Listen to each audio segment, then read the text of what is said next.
Que la grâce du Saint-Esprit demeure sur vous aujourd'hui, du matin jusqu'au soir. Je prie sincèrement pour qu'il entoure avec douceur votre cœur et votre maison. À travers le message de cette chaîne, que votre vie soit remplie de reconnaissance et de louanges et que vos prières reçoivent une réponse. Quand vous vous abonnez, que la parole de Dieu vous réveille chaque matin. Et quand vous laissez un like, que cette journée soit remplie de paix et d'action de grâce. Si vous écrivez Amen dans les commentaires, je prierai pour que votre prière monte jusqu'au ciel par ce canal. Partagez aussi ce message avec quelqu'un qui en a besoin. La grâce devient plus profonde quand elle est partagée. Frères et sœurs bien-aimés, votre cœur a encore été lourd aujourd'hui, n'est-ce pas? Vous vous êtes allongés dans votre lit, mais vos inquiétudes sont devenues encore plus nettes. Vos pensées ne se sont pas arrêtées et votre cœur n'a pas trouvé facilement le repos. Pendant la journée, vous avez fait semblant d'aller bien, mais quand la nuit tombe, les soucis que vous aviez enfouis remontent en silence. Les inquiétudes qu'on oubliait dans l'agitation du jour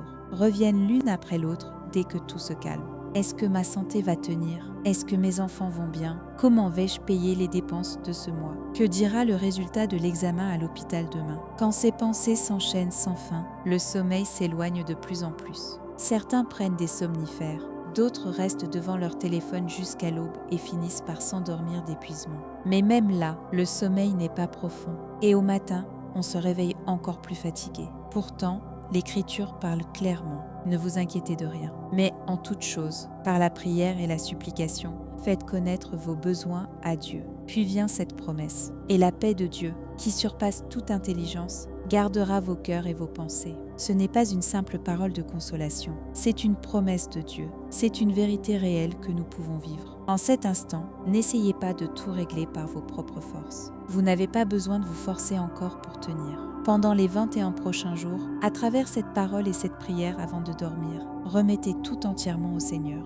Alors une autre sorte de paix viendra vraiment dans votre cœur. Cette paix n'est pas la paix que le monde donne. Ce n'est pas une paix qui vient parce que le problème a disparu. C'est une paix qui vient alors même que le problème est encore là. Si ce message touche votre cœur maintenant, abonnez-vous pour que nous puissions prier ensemble. Et si ce soir vous décidez de tout remettre au Seigneur, écrivez Amen dans les commentaires. Nous prierons ensemble et nous goûterons ensemble à sa paix. Frères et sœurs bien-aimés, combien de soucis emportons-nous avec nous dans le lit chaque soir? Que dira demain le résultat du test médical? Est-ce que mes enfants vont bien? Comment vais-je faire face aux dépenses de ce mois? Ces pensées tournent dans notre tête sans s'arrêter. Certaines personnes se réveillent à 3 heures du matin et se retournent jusqu'au lever du jour. Je sais combien ce moment est douloureux. Je sais combien il est solitaire de lutter seul avec l'inquiétude dans l'obscurité. Je connais aussi cette solitude, quand la famille à côté dort paisiblement et qu'on a l'impression d'être le seul encore réveillé. Mais l'apôtre Paul,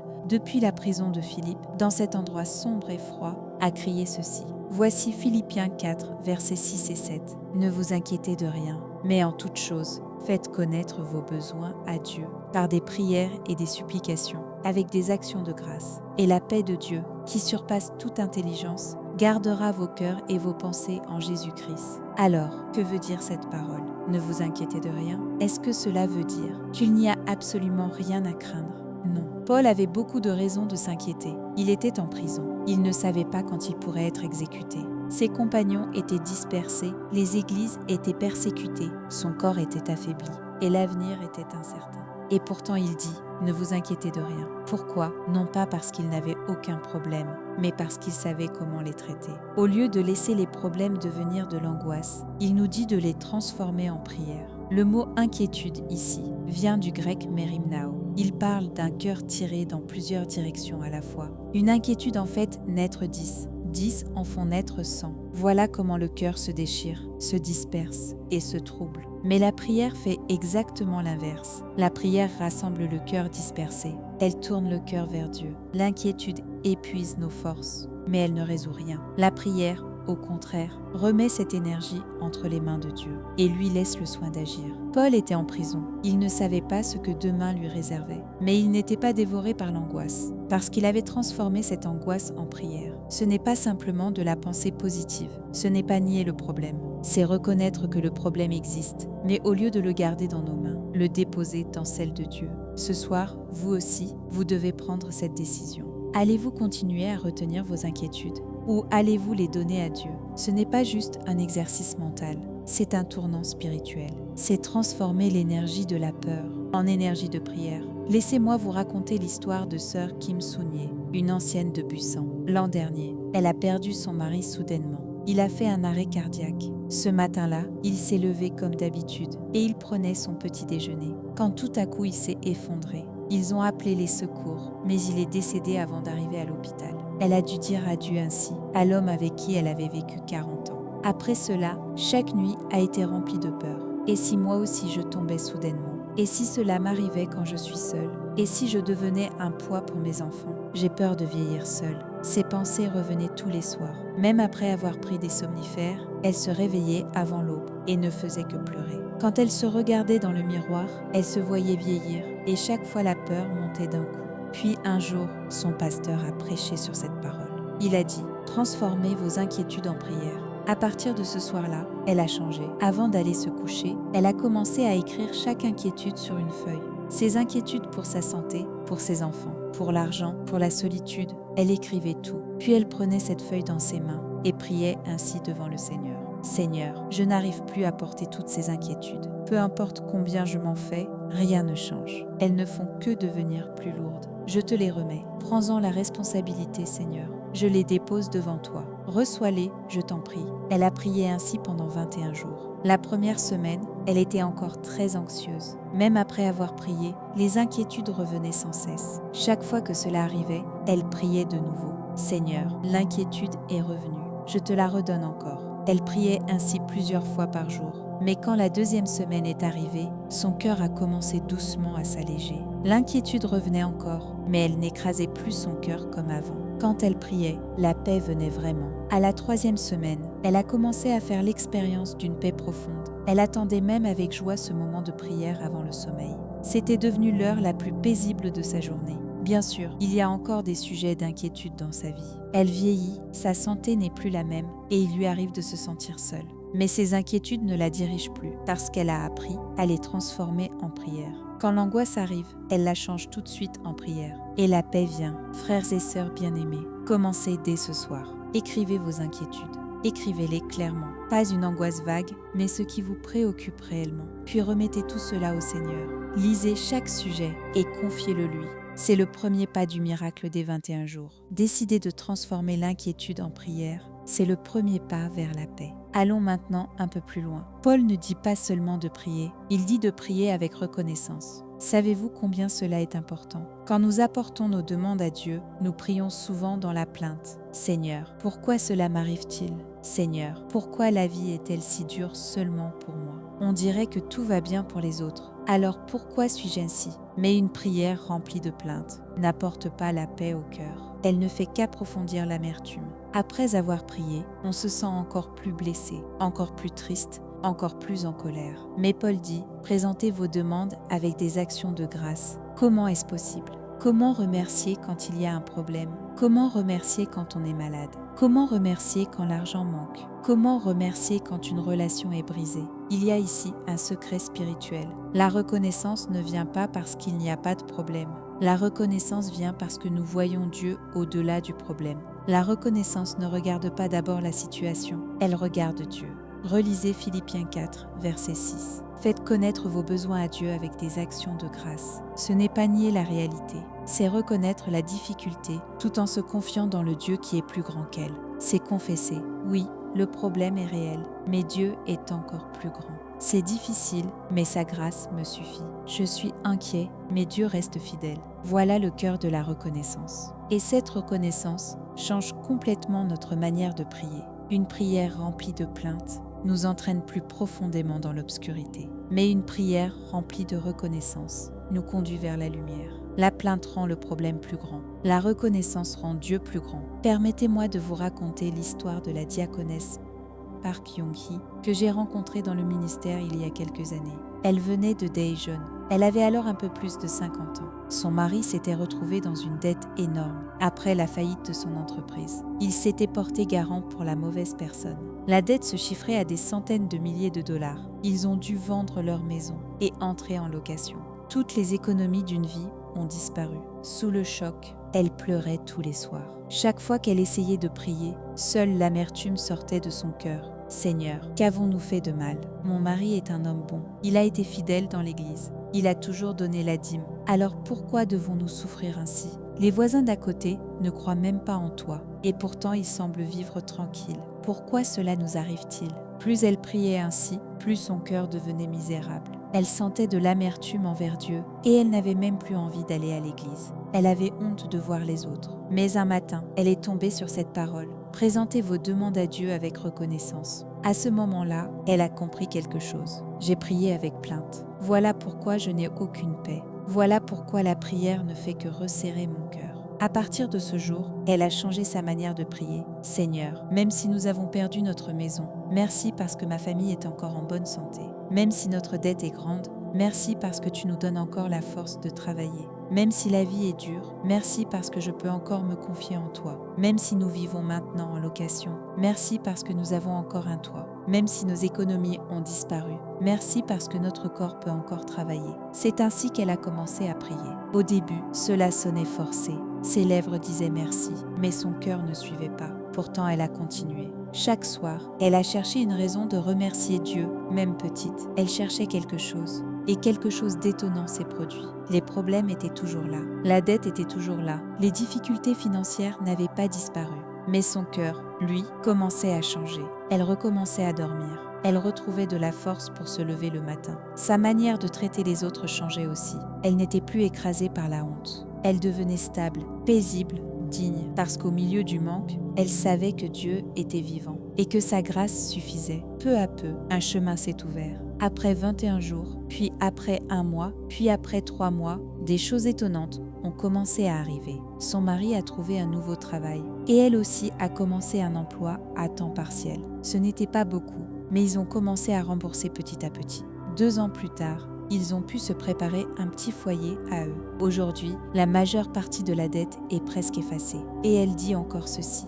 Si je n'avais pas appris à prier avec reconnaissance à ce moment-là, notre famille se serait effondrée. Si nous avions continué à prier dans la plainte, nous aurions sombré dans le désespoir. Mais quand nous avons prié avec reconnaissance, Dieu a commencé à agir. Frères et sœurs bien-aimés, avant de vous coucher ce soir, cherchez 3 choses pour lesquelles vous pouvez remercier Dieu. Même si la vie est dure, il reste toujours quelque chose à remercier. Votre santé, votre famille, l'amour de Dieu, le fait d'avoir traversé cette journée, le souffle dans vos poumons, la capacité de voir, la capacité de marcher, n'importe quelle grâce. Puis, avec cette reconnaissance, présentez vos demandes au Seigneur. Seigneur, merci pour cela. Et je te demande ceci. Priez ainsi. C'est le 2e secret pour recevoir la paix. Maintenant, nous arrivons à la plus belle partie de ce passage. Philippiens 4, verset 7 dit « Et la paix de Dieu, qui surpasse toute intelligence, gardera vos cœurs et vos pensées en Jésus-Christ. » Dans ce verset, il y a une condition et il y a un résultat. Quelle est la condition? Transformer l'inquiétude en prière et prier avec reconnaissance. Quel est le résultat? La paix de Dieu gardera nos cœurs et nos pensées. Écoutons bien l'expression « une paix qui surpasse toute intelligence ». Cela veut dire une paix qui dépasse toute compréhension humaine. Qu'est-ce que cela signifie? Cela veut dire une paix donnée, même dans des situations qu'on ne comprend pas. Une paix qu'on ne peut pas expliquer logiquement. Le problème est encore là, et pourtant le cœur est en paix. Une paix étrange. La situation est sombre, et pourtant le cœur est lumineux. Une paix étonnante. Les finances sont difficiles, et pourtant le cœur est rempli. Une paix paradoxale. Voilà la marque de la paix que Dieu donne. La paix que le monde donne n'existe que lorsque le problème est réglé. S'il y a de l'argent, il y a la paix. Si la santé revient, il y a la paix. Si les relations vont bien, il y a la paix. Mais quand les problèmes demeurent, cette paix s'envole. C'est pourquoi la paix du monde est conditionnelle et passagère. Dès que les circonstances changent, elle disparaît. Mais la paix de Dieu est différente. Elle vient même lorsque les problèmes restent là. Elle vient même lorsque les circonstances sont sombres. On peut l'expérimenter, même quand on ne peut pas expliquer pourquoi. C'est cela, la paix qui surpasse toute intelligence. Paul lui-même en a fait l'expérience. Il a écrit cette lettre depuis la prison. Ses mains et ses pieds étaient enchaînés. L'avenir était incertain. Il ne savait pas quand aurait lieu son procès, ni comment tout cela finirait. Et pourtant son cœur était rempli de paix. Il chantait en prison. Il se réjouissait en prison. Il encourageait les autres en prison. Comment était-ce possible? Parce que la paix de Dieu, celle qui surpasse toute intelligence, gardait son cœur et ses pensées.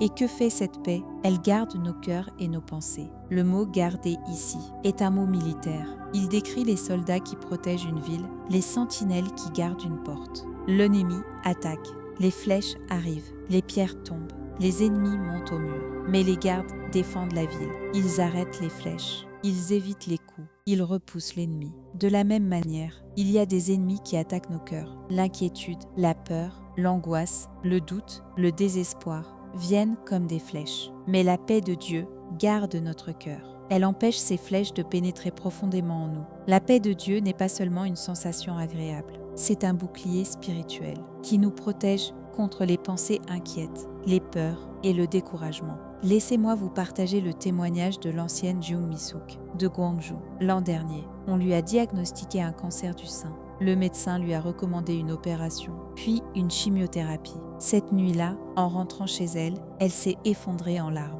Un cancer, et je n'ai même pas encore 60 ans. Est-ce que cela veut dire que je vais mourir? Vais-je partir avant d'avoir pu vraiment prendre soin de mes petits-enfants? Que deviendra mon mari si je le laisse seul? Toutes sortes de pensées se sont précipitées dans son esprit. Elle a pleuré toute la nuit, et même au matin, les larmes ne s'arrêtaient pas. Mais elle s'est accrochée à cette promesse. La paix de Dieu, qui surpasse toute intelligence, gardera mon cœur et mes pensées. Chaque soir, elle s'est attachée à cette parole et a prié ainsi. Seigneur, je ne comprends pas. Je ne sais pas pourquoi cela m'arrive, mais garde mon cœur par ta paix. Ne permets pas que mes pensées soient remplies de peur. Ne me laisse pas tomber dans le désespoir. Voilà comment elle priait chaque soir. Elle a tenu pendant 21 jours et quelque chose d'étonnant s'est produit. La veille de son opération, elle s'est endormie profondément. Beaucoup de gens ne dorment pas avant une intervention importante. Mais elle a dormi en paix, même en entrant dans le bloc. Elle était en paix. Bien sûr, cela ne veut pas dire qu'elle n'avait aucune peur.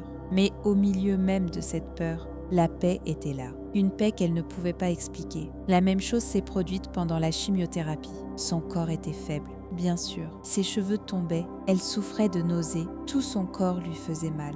Mais son cœur ne s'est pas écroulé. Chaque fois que cela devenait trop dur, elle priait « Seigneur, par ta paix, garde mon cœur ». Et la paix venait vraiment. Aujourd'hui, elle dit ceci. Cette paix, je ne l'ai pas fabriquée. Je ne l'ai pas obtenue par mes propres efforts. Dieu me l'a donnée. C'était une paix au-delà de toute compréhension. Mon corps était malade, mais mon cœur était paisible. Mes cheveux tombaient, mais il y avait de la joie. L'avenir était incertain, mais il y avait de l'espérance. C'est là que j'ai compris ce qu'est vraiment la paix qui surpasse toute intelligence. Aujourd'hui, elle a bien terminé son traitement et elle a retrouvé sa santé. Et maintenant, elle console d'autres personnes qui traversent la même maladie. À ceux qu'elle rencontre à l'hôpital, elle partage cette parole. Elle les encourage en disant que la paix de Dieu gardera leur cœur. Frères et sœurs bien-aimés, voilà la promesse de Dieu. Quand vous venez devant lui, avec prière et supplication, et avec reconnaissance, Dieu garde votre cœur et vos pensées, par une paix qui dépasse votre compréhension. Accrochez-vous à cette promesse ce soir. Déclarez-la pendant 21 jours. Vous en ferez certainement l'expérience. Paul nous donne ensuite une direction encore plus précise. Voici Philippiens 4, verset 8. Au reste, frères, que tout ce qui est vrai, tout ce qui est honorable, tout ce qui est juste, tout ce qui est pur, tout ce qui est aimable, tout ce qui mérite l'approbation, tout ce qui est vertueux et digne de louange, soit l'objet de vos pensées. Ce passage nous révèle le secret pour garder la paix. Ce sur quoi nous choisissons de penser détermine notre paix. Les pensées sont comme des semences. Si vous semez de bonnes pensées, vous récolterez le fruit de la paix. Si vous semez de mauvaises pensées, vous récolterez le fruit de l'angoisse. Regardez les 8 choses que Paul énumère. Ce qui est vrai, honorable, juste, pur, aimable, digne d'approbation, excellent, digne de louange. Toutes ces choses sont positives et donnent la vie. Elles ne sont ni sombres ni destructrices. Pourquoi Paul nous demande-t-il de penser à ces choses? Parce que notre cœur ne peut pas rester vide. Nous pensons forcément à quelque chose. Même si nous voulons penser à rien, c'est impossible. Tant que nous sommes éveillés, nos pensées travaillent. Alors, à quoi allons-nous penser? À nos soucis ou à la bonté du Seigneur? À nos échecs passés ou aux promesses de Dieu? Aux défauts des autres ou à ce qu'il y a de bon en eux? À ce que nous n'avons pas ou à ce que nous avons déjà? Voilà le vrai choix. Et ce choix détermine notre paix. Regardons cela de plus près. Premièrement, pensez à ce qui est vrai, pas à ce qui est faux ou déformé, mais à ce qui est réel et certain. La parole de Dieu est vraie. Les promesses de Dieu sont vraies. L'amour de Dieu est vrai. Pensez à cela. Deuxièmement, pensez à ce qui est honorable, pas à ce qui est charnel et mondain, mais à ce qui est saint et élevé. Pensez au caractère du Seigneur, à ses œuvres, à sa grâce. Troisièmement, pensez à ce qui est juste, pas à ce qui est tordu, mais à ce qui est droit. Pensez à la justice de Dieu, à son jugement, à sa bonté. Quatrièmement, pensez à ce qui est pur, pas à ce qui est sale ou laid, mais à ce qui est pur et propre. Pensez à un cœur pur, à une conscience nette, à une vie sainte. Cinquièmement, pensez à ce qui est aimable, pas à ce qui mérite d'être détesté, mais à ce qui est précieux et beau. Pensez au bien qu'il y a chez les gens, à leurs intentions sincères, à leurs efforts fidèles. Sixièmement, pensez à ce qui mérite l'approbation, pas à ce qui mérite le blâme, mais à ce qui mérite l'honneur et le respect. Pensez aux bons exemples, aux modèles fidèles, aux beaux témoignages. Septièmement, pensez à ce qui est excellent, pas à ce qui détruit, mais à ce qui construit. Pensez à ce qui est bon pour vous et pour les autres, à ce qui édifie. Huitièmement, pensez à ce qui est digne de louange, pas à ce qui est bas et sans valeur, mais à ce qui mérite d'être élevé. Pensez à la gloire de Dieu, à sa grandeur, à sa puissance. Voici l'histoire de la diaconesse Lee Kyung-suk.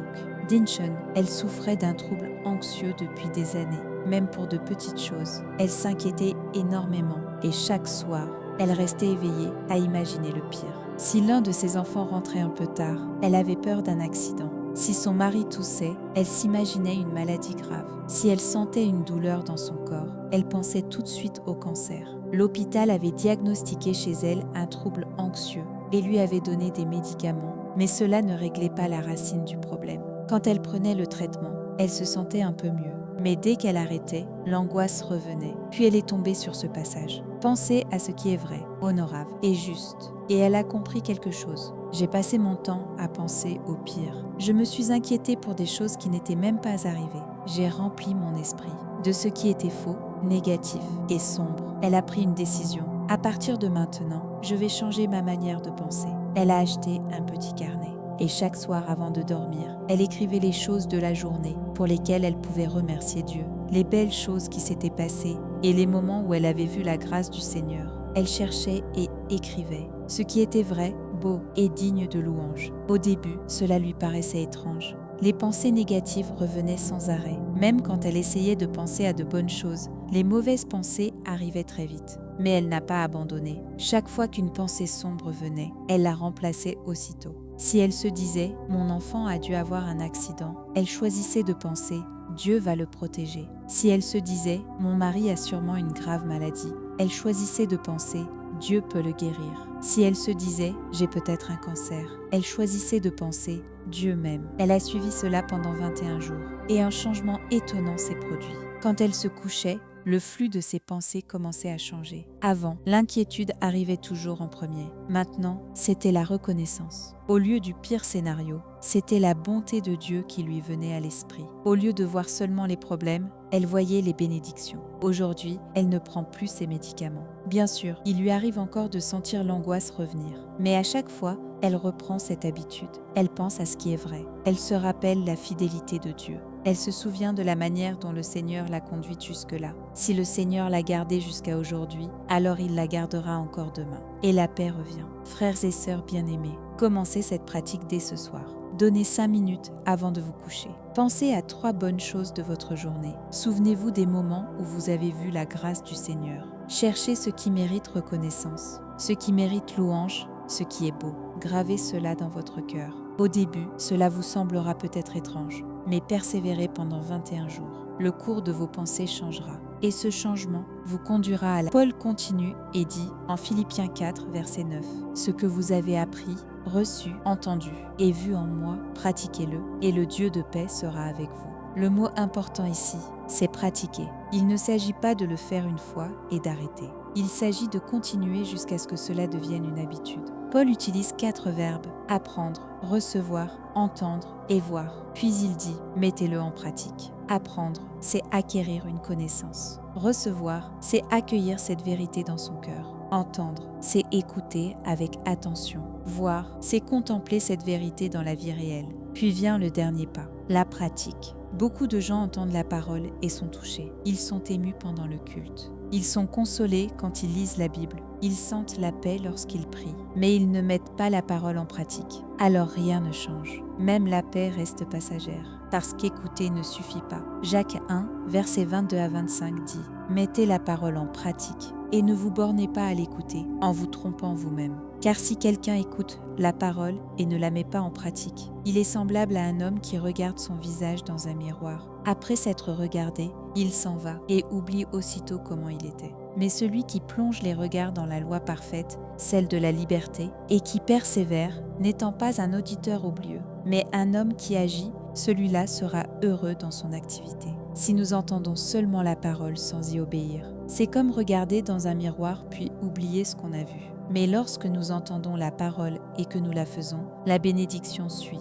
La vraie paix vient quand nous pratiquons la parole, parce que c'est dans l'obéissance que nous faisons l'expérience de Dieu. C'est là que nous voyons la parole devenir vivante et agissante. Et Paul nous donne cette promesse. Alors le Dieu de paix sera avec vous. Pas seulement une paix, mais le Dieu de paix lui-même. Quelle bénédiction immense! Je veux vous raconter l'histoire de l'ancienne An Myung-ja de Daegu. Il y a quelques années, elle traversait une profonde dépression. Les conflits avec son mari, la distance avec ses enfants et ses problèmes de santé s'étaient tous accumulés. Elle n'avait plus envie de vivre. Se lever le matin était déjà trop lourd. Elle n'avait même plus envie d'aller à l'église. Même pendant le culte, le message n'entrait plus dans son cœur. Quand elle chantait, seules ses lèvres bougeaient. Son cœur, lui, ne chantait plus. À la maison, elle n'avait envie de rien, ni ranger, ni cuisiner. Tout lui semblait trop lourd. Elle voulait seulement rester allongée. Un jour, son pasteur lui a dit ceci. « Ancienne, n'écoute pas seulement la parole, mets-la en pratique. Commence par une petite chose. Vis seulement une vérité chaque jour. » Alors elle a pris une décision. Pendant 21 jours, elle allait vivre selon Philippiens 4. Premièrement, chaque soir, avant de dormir, elle allait transformer ses inquiétudes en prière. Deuxièmement, chaque jour, elle allait trouver 3 raisons de remercier Dieu et les lui présenter. Troisièmement, elle allait s'exercer à penser à ce qui est vrai. Quatrièmement, elle allait lire la Bible 15 minutes par jour. Cinquièmement, elle allait être la première à dire « je t'aime » à sa famille. Les 3 premiers jours ont été très difficiles. Son corps et son cœur ne suivaient pas. Elle n'avait pas envie de prier. Elle n'avait pas envie d'ouvrir la Bible. Elle n'avait pas envie de dire à sa famille qu'elle les aimait. Mais elle n'a pas abandonné. Elle l'a fait même sans en avoir envie. Même quand les émotions ne suivaient pas, elle a choisi d'obéir. Après une semaine, elle avait l'impression de pouvoir un peu mieux respirer. Quand elle priait, son cœur s'allégeait un peu. Quand elle rendait grâce, un léger sourire revenait. Après 2 semaines, se lever le matin était un peu moins douloureux. Elle a recommencé à faire un peu de ménage. Elle a recommencé à cuisiner. Après 3 semaines, quelque chose de remarquable s'est produit. Elle a ri. Pour la première fois depuis des mois, elle a ri de tout son cœur. Elle s'est remise à parler avec son mari. Elle a rappelé ses enfants. Quand elle est retournée au culte et qu'elle a chanté, des larmes ont coulé. Mais c'était des larmes de joie. Après les 21 jours, elle n'était plus la même femme. Sa dépression n'avait pas totalement disparu. Il y avait encore des jours lourds, mais maintenant elle savait comment la traverser, en pratiquant la parole. Quand elle se sentait déprimée, elle priait davantage. Quand elle se sentait triste, elle remerciait davantage. Quand elle se sentait sans espoir, elle lisait davantage l'Écriture. Et le Dieu de paix était avec elle. Aujourd'hui, elle aide d'autres personnes qui traversent les mêmes combats. Dans son église, elle accompagne un petit groupe de soutien pour les personnes dépressives. Frères et sœurs bien-aimés, si vous avez entendu la parole, mettez-la en pratique. Si vous avez reçu une grâce, vivez-la. Parmi les 5 choses que j'ai partagées aujourd'hui, pratiquez-en ne serait-ce qu'une et continuez pendant 21 jours. Quand vous mettez la parole en pratique, le Dieu de paix sera avec vous. C'est une promesse. Vous en ferez certainement l'expérience. Maintenant, nous arrivons au passage le plus connu de Philippiens 4, les versets 11 à 13. Je ne dis pas cela par rapport à mes besoins, car j'ai appris à être content de l'état où je me trouve. Je sais vivre dans l'humiliation et je sais vivre dans l'abondance. En tout et partout, j'ai appris à être rassasié et à avoir faim, à être dans l'abondance et à être dans la disette. Je puis tout par celui qui me fortifie. Ce passage est souvent mal compris.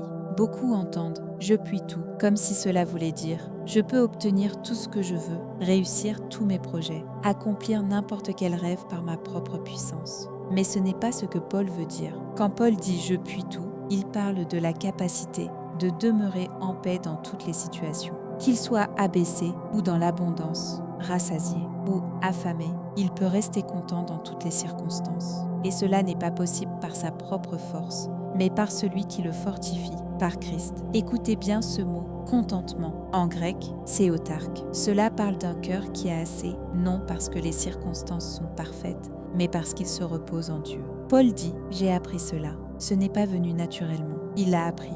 Il ne l'a pas reçu facilement. Il l'a appris au milieu de l'épreuve. Paul a connu la pauvreté. Il a été jeté en prison, battu, affamé, laissé dans le froid. Il a aussi connu l'abondance. Il a été honoré, accueilli, servi. Il a connu les jours où il avait largement à manger, où il dormait à l'abri, où il recevait une hospitalité chaleureuse. Il a aussi connu les jours de faim, les nuits sans endroit où dormir, les routes de l'incertitude. Et pourtant, il est resté content dans toutes les situations. Comment cela était-il possible? La réponse se trouve au verset 13. Je puis tout par celui qui me fortifie, parce que Christ lui donnait la force. Voilà la vraie force. Ce n'est pas la force de changer toutes les circonstances. C'est la force de garder la paix au milieu d'elles. Ce n'est pas la puissance de tout contrôler. C'est la puissance de ne pas être gouverné par ce qui nous arrive. Ce n'est pas la capacité d'enlever tous les problèmes. C'est la capacité de se réjouir, même quand les problèmes restent là. Voilà la force que Dieu donne. Écoutez le témoignage de la diaconesse Jo Young-suk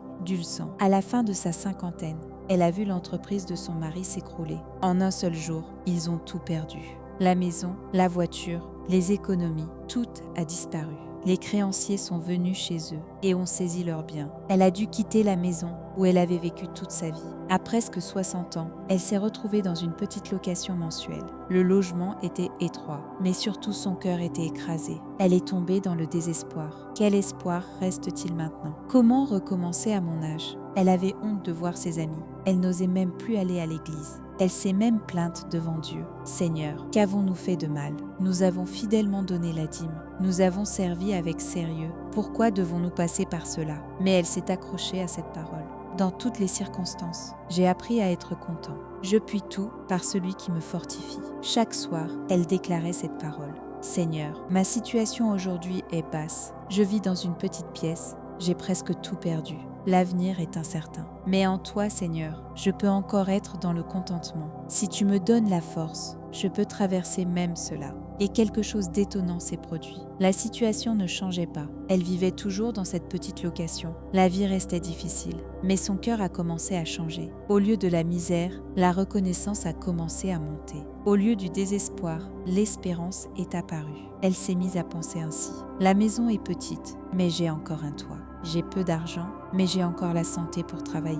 La dette est lourde, mais j'ai encore la force de la rembourser pas à pas. Alors elle a commencé de petites choses. Comme elle cuisinait bien, elle a commencé à préparer des accompagnements à vendre. Au début, elle a commencé très modestement. Elle cuisinait chez elle et vendait aux voisins. Mais comme tout était fait avec soin, le bouche à oreille s'est répandu. Les commandes sont arrivées. 1 mois, puis 2, puis 1 an plus tard, cela avait pris racine. Aujourd'hui, 3 ans plus tard, elle tient une petite boutique de plats préparés. Ce n'est pas un grand commerce, mais c'est stable. Elle n'est pas devenue riche, mais sa vie a retrouvé une certaine stabilité. Et surtout, elle paye sa dette petit à petit, mais plus encore. Elle a la paix. Elle dit aujourd'hui, c'est à ce moment-là que j'ai appris ce qu'est la vraie force. La vraie force, ce n'est pas de changer les circonstances, c'est d'avoir la paix au milieu d'elles. La vraie victoire, ce n'est pas d'effacer le problème, c'est de pouvoir se réjouir alors même qu'il est encore là. Et cette force, dit-elle, vient du Seigneur. Par mes propres moyens, cela aurait été impossible.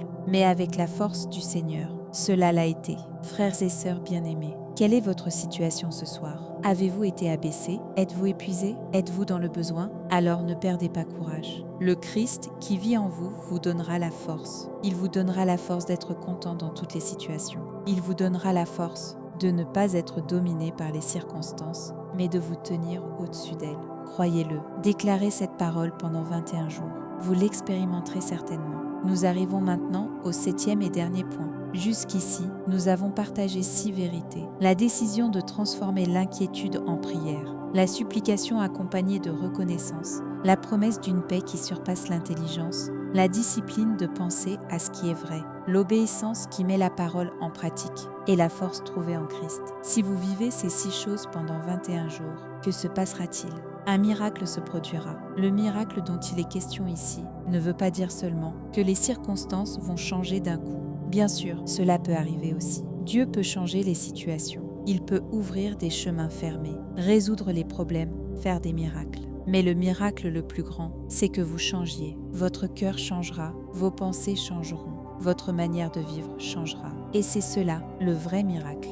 il n'y a pas de plus grand miracle qu'une personne transformée. Quand quelqu'un qui a vécu toute sa vie dans l'inquiétude commence à vivre dans la paix, c'est un miracle. Quand quelqu'un qui a vécu dans la plainte devient reconnaissant, c'est un miracle. Quand quelqu'un qui a toujours nourri des pensées sombres commence à penser avec lumière, c'est un miracle. Quand quelqu'un qui écoutait seulement la parole se met enfin à la vivre, c'est un miracle. Quand quelqu'un qui comptait seulement sur sa propre force commence à vivre par la force du Christ, c'est un miracle. Pourquoi 21 jours? Parce qu'il faut du temps répété pour qu'une nouvelle habitude se forme. 21 jours, c'est assez pour commencer un changement. C'est le temps où un nouveau mouvement peut prendre racine. Si chaque soir, pendant 21 jours, vous remettez les choses au Seigneur, vous priez avec reconnaissance, vous pensez à ce qui est vrai et vous mettez la parole en pratique, cela devient peu à peu votre nouvelle habitude. Et cette habitude change votre vie. Les habitudes façonnent le caractère et le caractère oriente la vie.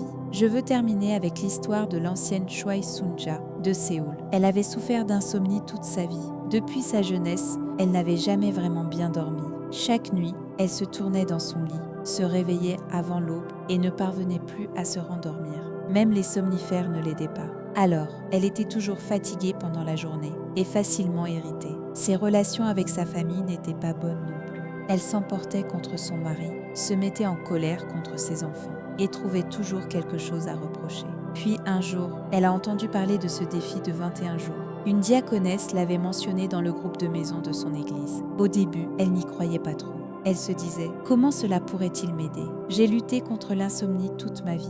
Il n'y a aucune chance que cela change en 21 jours. » Mais elle a quand même décidé d'essayer une fois. Il ne lui restait pas beaucoup d'autres chemins. Le premier soir, elle a écrit toutes ses inquiétudes sur une feuille. Son souci de l'insomnie, ses inquiétudes pour sa santé, ses inquiétudes pour sa famille, elle a tout écrit. Puis elle les a remises au Seigneur dans la prière. Elle a aussi cherché des sujets de reconnaissance. Le premier jour, il lui semblait qu'il n'y en avait presque pas, mais elle s'est forcée à en trouver. Le fait d'être encore en vie aujourd'hui, le fait que sa famille soit en bonne santé, le fait d'avoir de quoi manger, au début, tout cela lui semblait étrange. Mais elle a continué. Après une semaine, quelque chose avait légèrement changé. L'heure du coucher ne lui faisait plus aussi peur. Avant, dès qu'elle se couchait, la première pensée était « Je ne dormirai sûrement pas encore cette nuit ». Maintenant, une petite attente avait pris sa place. Après 2 semaines, il y a eu des nuits où elle a dormi d'un trait. Bien sûr, beaucoup de nuits restaient difficiles, mais ce n'était plus comme avant. Même quand le sommeil ne venait pas, elle ne paniquait plus. Elle remettait cela au Seigneur et priait en paix. Après 3 semaines, elle est devenue convaincue. Oui, cela agit vraiment. Après les 21 jours, elle était devenue une autre personne. Son insomnie n'avait pas totalement disparu. Il y avait encore certaines nuits où le sommeil tardait. Mais désormais, elle savait comment traverser ces moments. Quand le sommeil ne venait pas, elle se confiait au Seigneur, priait avec reconnaissance et orientait ses pensées vers ce qui est bon. Alors la paix venait et dans cette paix, elle s'endormait. Toute sa vie a commencé à changer. Comme elle était moins épuisée dans la journée, elle était devenue plus douce avec sa famille. Elle était plus tendre avec son mari, plus patiente avec ses enfants. Elle s'est aussi remise à servir plus activement dans l'église. Et surtout, son visage avait changé. Les gens le remarquaient. Ancienne, vous avez l'air tellement plus lumineuse ces temps-ci. Est-ce qu'il s'est passé quelque chose de bon? Alors elle témoignait. Elle disait qu'elle avait passé 21 jours à apprendre à tout remettre au Seigneur et que sa vie avait changé. Aujourd'hui, elle aide d'autres personnes qui luttent avec le même problème. Elle les accompagne dans ce parcours de 21 jours et les encourage à faire l'expérience du changement. Elle anime maintenant un groupe de soutien à l'église pour les personnes souffrant d'insomnie. Frères et sœurs bien-aimés, ce soir est votre premier jour.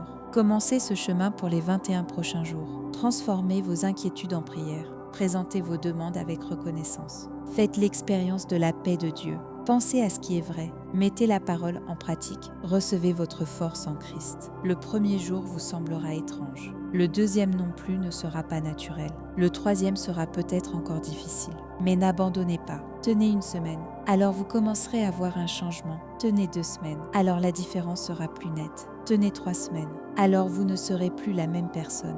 Après 21 jours, vous ne serez plus celui ou celle que vous êtes aujourd'hui. Vous serez plus paisible, plus reconnaissant, plus joyeux. Vous serez plus lumineux, plus obéissant et plus fort. Voilà la promesse du Seigneur. Voilà la bénédiction que Philippiens 4 nous donne.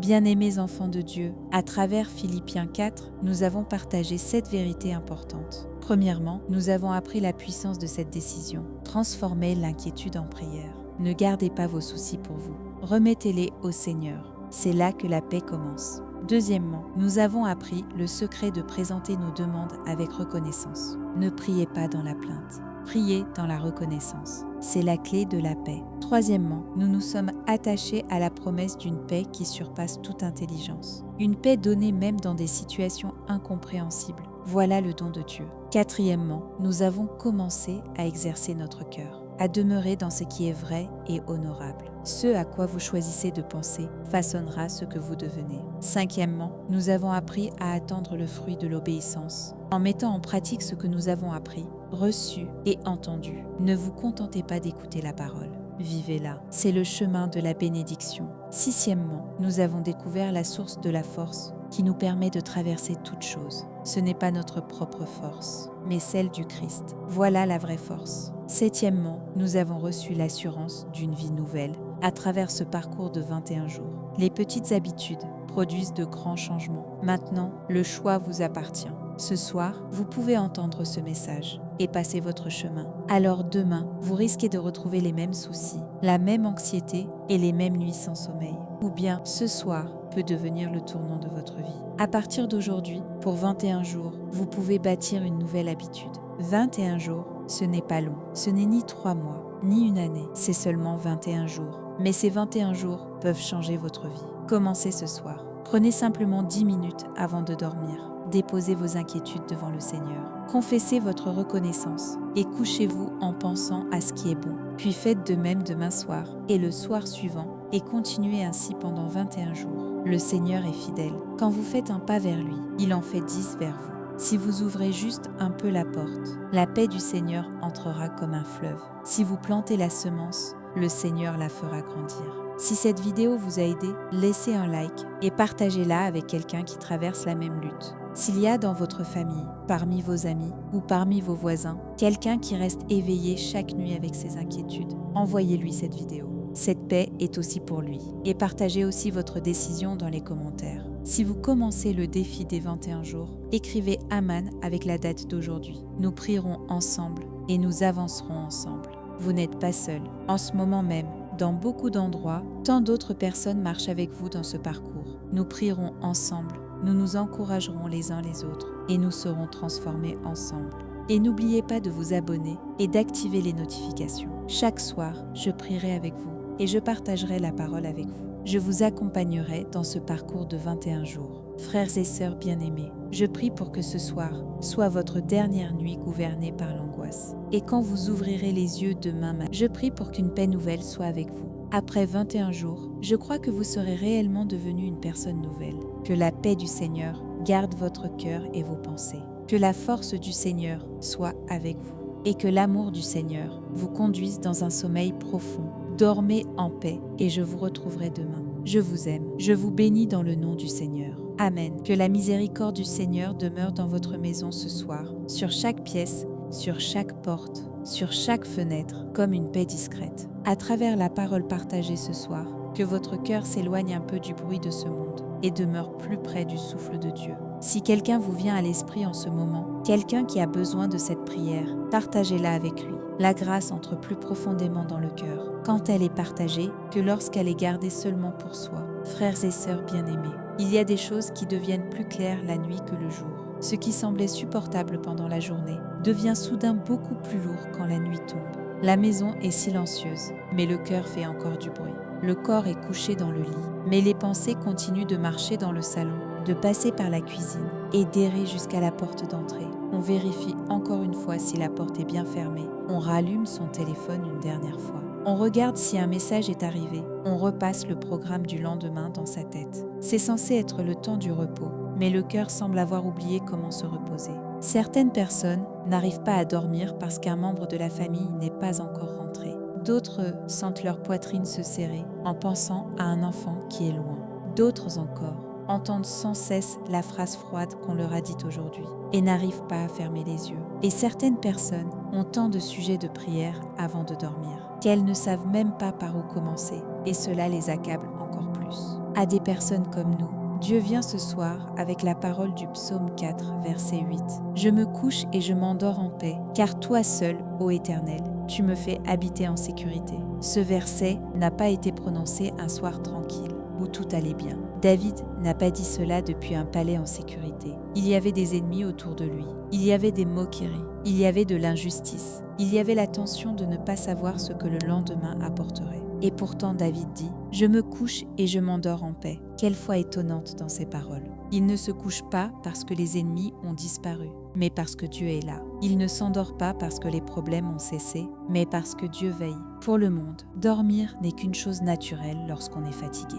Mais pour une personne de foi, le sommeil est aussi un acte par lequel on se remet à Dieu. C'est croire que même lorsque mes yeux se ferment, ceux de Dieu ne se ferment pas. Voilà le sommeil de la foi. Frères et sœurs bien-aimés, ce dont vous avez peut-être besoin ce soir n'est pas forcément la solution immédiate à tous vos problèmes. Ce dont vous avez vraiment besoin, c'est peut-être l'assurance que Dieu veille encore sur vous en cette nuit même. Car la raison la plus profonde pour laquelle beaucoup de gens n'arrivent pas à dormir, ce n'est pas seulement qu'ils ont beaucoup de problèmes, c'est qu'ils ont peur que tout s'écroule. S'ils ne restent pas éveillés pour tout tenir ensemble. Nous avons l'impression qu'il faut continuer à penser, qu'il faut continuer à tout retenir, que le désastre arrivera si l'on relâche. Alors même la nuit, nous n'arrivons pas à ouvrir nos mains. Mais le psalmiste dit « Celui qui me fait habiter en sécurité, c'est le Seigneur seul. Seul, pas mes calculs minutieux, pas ma vigilance, pas ma sensibilité, pas mes nuits sans sommeil. Le Seigneur seul. » Devant cette parole, nos épaules ont besoin de redescendre un peu. Notre front a besoin de se détendre. Nos mains ont besoin de se relâcher. Parce que Dieu reste Dieu même pendant notre sommeil. Laissez-moi vous raconter l'histoire de la diaconesse Seoyunju de Wonju. Depuis plusieurs années, elle s'occupait de sa mère à la maison. La mémoire de sa mère avait beaucoup diminué, alors elle se relevait plusieurs fois par nuit. Parfois, elle essayait d'ouvrir la porte pour sortir. Parfois, elle demandait à manger à 2 heures du matin. La diaconesse ne pouvait donc jamais dormir profondément, parce qu'elle craignait que sa mère se relève encore. Le moindre bruit la faisait sursauter. Au début, elle supportait cela avec amour. Mais avec le temps, son corps a commencé à lâcher et son cœur s'est épuisé. Elle s'occupait de sa mère le jour et restait comme une sentinelle toute la nuit. Elle devenait de plus en plus nerveuse. Elle s'énervait plus souvent contre sa mère et chaque fois qu'elle s'asseyait pour prier, les larmes venaient avant les mots. « Seigneur, je ne sais même pas si je fais bien. J'ai peur que si je m'endors, quelque chose arrive à ma mère. J'ai l'impression de devoir veiller toute la nuit, mais je suis tellement épuisée. » À ce moment-là, la parole à laquelle elle s'est accrochée a été justement ce verset du psaume 4. « Je me coucherai et m'endormirai en paix, car toi seul, Seigneur, tu me fais demeurer en sécurité. » À partir de ce soir-là, avant de se coucher, elle allait d'abord dans la chambre de sa mère, poser doucement sa main sur elle et prier ainsi. « Seigneur, même quand je fermerai les yeux cette nuit, reste près de ma mère avant même que moi je le puisse. Tu entends les bruits que je n'entends pas. Et tu peux donner les soins que je ne peux pas donner. Je ne suis qu'un être humain, mais toi, tu es Dieu. » Après cette prière, la situation n'a pas changé d'un coup. Sa mère se réveillait encore parfois la nuit. Mais le cœur de la diaconesse a changé. Avant, elle se couchait en pensant qu'elle devait tout garder elle-même. Maintenant, elle se couchait en croyant que c'était le Seigneur qui gardait. Et cette différence était immense. Son corps restait fatigué, mais son cœur ne s'effondrait plus aussi facilement. Et surtout, elle ne se sentait plus coupable de dormir. Elle a appris que se reposer n'était pas un manque de responsabilité, mais pouvait être un acte de confiance en Dieu. Frères et sœurs bien-aimés, peut-être que vous aussi, vous ne dormez pas parce que vous essayez de protéger quelqu'un. Est-ce à cause d'un proche malade, à cause d'un enfant qui rentre tard, à cause de quelqu'un que vous aimez et qui est loin, ou bien parce que la situation familiale vous paraît si fragile que vous pensez ne pas pouvoir baisser la garde une seule minute? La parole d'aujourd'hui vous dit ceci: le Seigneur est celui qui garde. Cela ne veut pas dire que vous devez cesser d'aimer, cela ne veut pas dire que vous devez jeter la responsabilité, mais cela veut dire que vous ne devez pas aller seul jusqu'à la toute dernière limite du poids. Cela veut dire que vous devez remettre la dernière veille à Dieu. Nous gardons ce que nous pouvons garder, et pour le reste, nous devons le remettre au Seigneur. Ce n'est qu'à partir de là que le cœur peut respirer. Ce n'est qu'à partir de là que la prière commence. Ce n'est qu'à partir de là que la nuit retrouve sa juste place. Le psaume 121 dit aussi « Celui qui garde Israël ne sommeille ni ne dort ». Quelle parole extraordinaire! Si vous pouvez vous endormir, c'est parce que Dieu, lui, ne dort pas. Si vous pouvez relâcher, c'est parce que Dieu, lui, ne lâche jamais. Si vous n'avez pas à calculer toute cette nuit de bout en bout, c'est parce que Dieu a déjà vu au-delà de cette nuit, jusqu'à demain matin. Ainsi, la foi n'est pas la capacité de surveiller toutes les situations pendant la nuit. La foi, c'est la capacité de croire que Dieu surveille. La foi n'est pas de serrer les dents pour ne pas s'écrouler, c'est la liberté de se détendre, parce que Dieu vous tient fermement. Laissez-moi partager une autre histoire, celle d'une croyante nommée Bei Sunja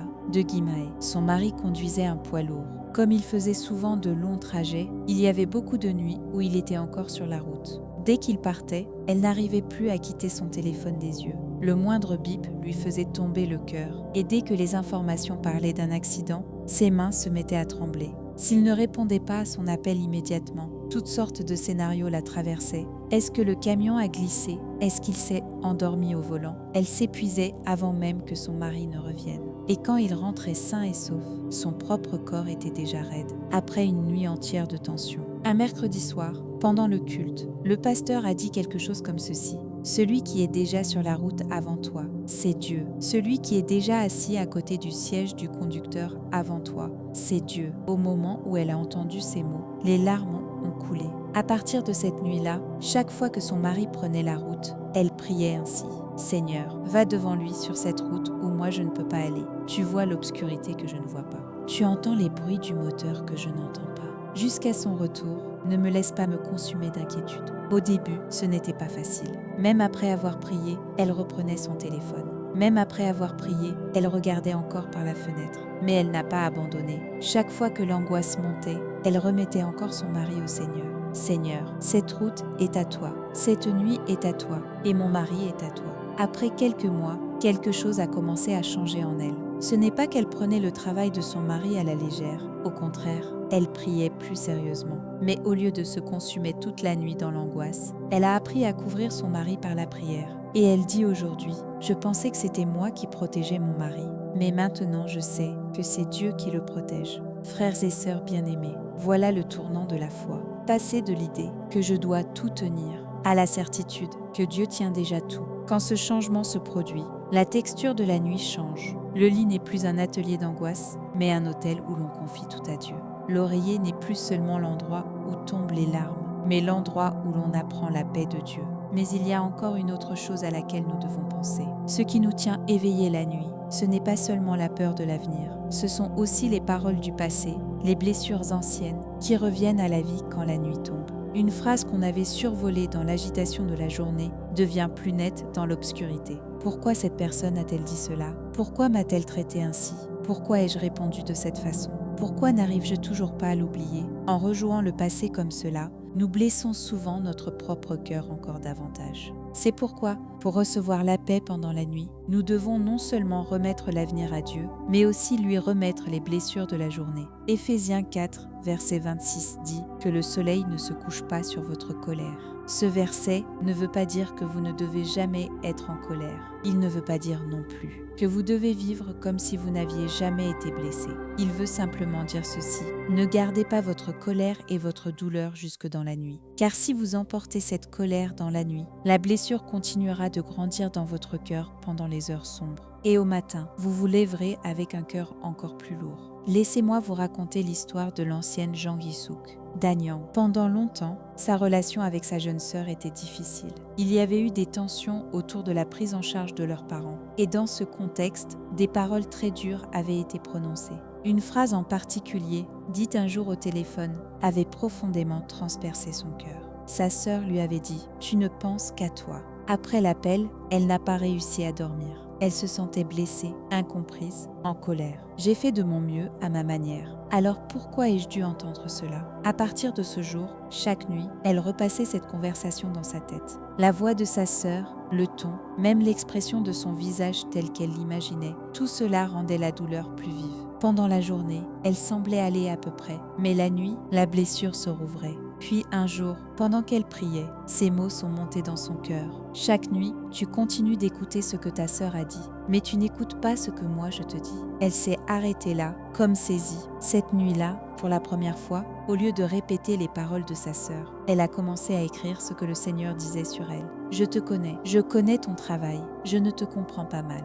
Je ne t'abandonnerai pas. Elle a écrit ces phrases sur un papier et l'a placé près de son oreiller. Et chaque fois que sa blessure recommençait à parler, elle relisait ce papier. Au début, rien n'a changé tout de suite. Elle était encore en colère, elle était encore blessée. Mais après quelques jours, puis quelques semaines, ses nuits ont commencé à changer. Chaque fois que la voix de la blessure revenait, elle choisissait de se tourner vers la voix de Dieu. Peu à peu, son cœur a commencé à se transformer. Plus tard, elle a confessé ceci. Ce n'est pas que les paroles de ma sœur étaient justes, c'est que j'ai appris que la parole du Seigneur était plus grande. Et j'ai enfin compris que pardonner, ce n'est pas minimiser ce que l'autre a fait, mais remettre mon cœur entre les mains de Dieu. Frères et sœurs bien-aimés, avant de dormir, ne vous contentez pas de fermer les portes de la maison. Examinez aussi la porte de votre cœur. Voyez qui est entré aujourd'hui, quelles paroles y sont encore restées, quelles blessures essayent de vous garder éveillés cette nuit. Puis dites simplement, « Seigneur, je te remets la blessure reçue aujourd'hui. Je ne peux pas régler seul ces paroles. Je ne peux pas porter seul ce sentiment d'injustice. Touche, s'il te plaît, l'épine restée dans mon cœur. Ne laisse pas la colère grandir en moi pendant la nuit. » Cette prière est très importante parce que Dieu n'est pas seulement le Dieu qui s'occupe de notre avenir. Il prend aussi soin de nos blessures. Le psaume 127, verset 2 dit « Il donne le sommeil à ceux qui l'aiment. Quelle parole tendre !» Le sommeil n'est pas quelque chose que nous arrachons. C'est quelque chose que nous recevons. Le sommeil n'est pas une chose qu'on conquiert, c'est un don. Nous pensons souvent au sommeil comme à une technique. Est-ce que telle tisane va aider? Est-ce qu'une musique douce va aider? Est-ce qu'une certaine position va marcher? Bien sûr, tout cela peut être utile. Mais l'Écriture parle d'une réalité plus profonde. Le sommeil est un cadeau que Dieu donne. Quand notre relation avec Dieu est déréglée, le corps peut être couché, mais le cœur reste incapable de recevoir le repos. À l'inverse, même lorsque les circonstances restent difficiles, si la grâce de Dieu vient sur nous, notre âme peut tout de même entrer dans le repos. C'est pourquoi la préparation la plus importante avant le sommeil n'est pas seulement la position du corps, mais la position de l'âme. Si le corps est allongé, mais que l'âme se prépare encore à se battre, le repos viendra difficilement. Mais quand l'âme s'agenouille devant Dieu, le corps commence lui aussi à se relâcher. La respiration change, le cœur se calme. Il y a encore une autre vérité dont nous devons nous souvenir. La nuit, nous devenons plus vulnérables. La nuit amplifie tout. Un problème qui semblait supportable dans la journée paraît beaucoup plus grand dans l'obscurité.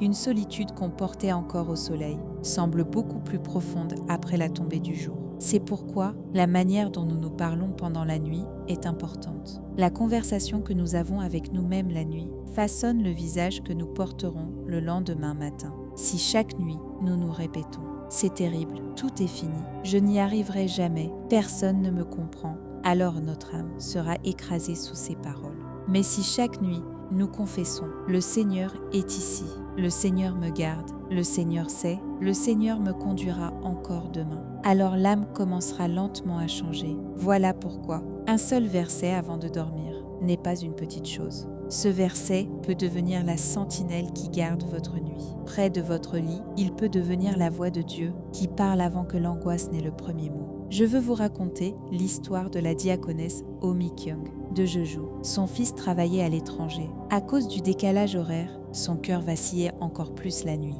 Est-ce qu'il est en train d'aller au travail là-bas? Est-ce qu'il vient de terminer sa journée? Est-ce qu'il va bien physiquement? Et s'il était malade? Et s'il se sentait seul dans ce pays inconnu? Le cœur d'une mère suit son enfant, quelle que soit la distance. Chaque soir, elle regardait les photos sur son téléphone et relisait le dernier message que son fils avait envoyé. Puis elle ne parvenait plus à dormir. Mais un jour, en lisant le psaume 121, une phrase est entrée profondément dans son cœur. « L'Éternel est celui qui te garde. Le soleil ne te frappera point pendant le jour, ni la lune pendant la nuit. » À partir de ce jour, avant de dormir, elle prononçait le nom de son fils et celui du pays où il vivait. Puis elle priait « Seigneur, je crois que tu es là, même dans le pays où moi je ne peux pas aller. Je crois que tu es là, dans la chambre où je ne peux pas être avec lui, même dans les heures où je ne peux pas rester éveillée. Je crois que c'est toi qui gardes mon fils. » Après avoir commencé cette prière, elle a dit que ses larmes n'avaient pas disparu du jour au lendemain. Il lui manquait encore.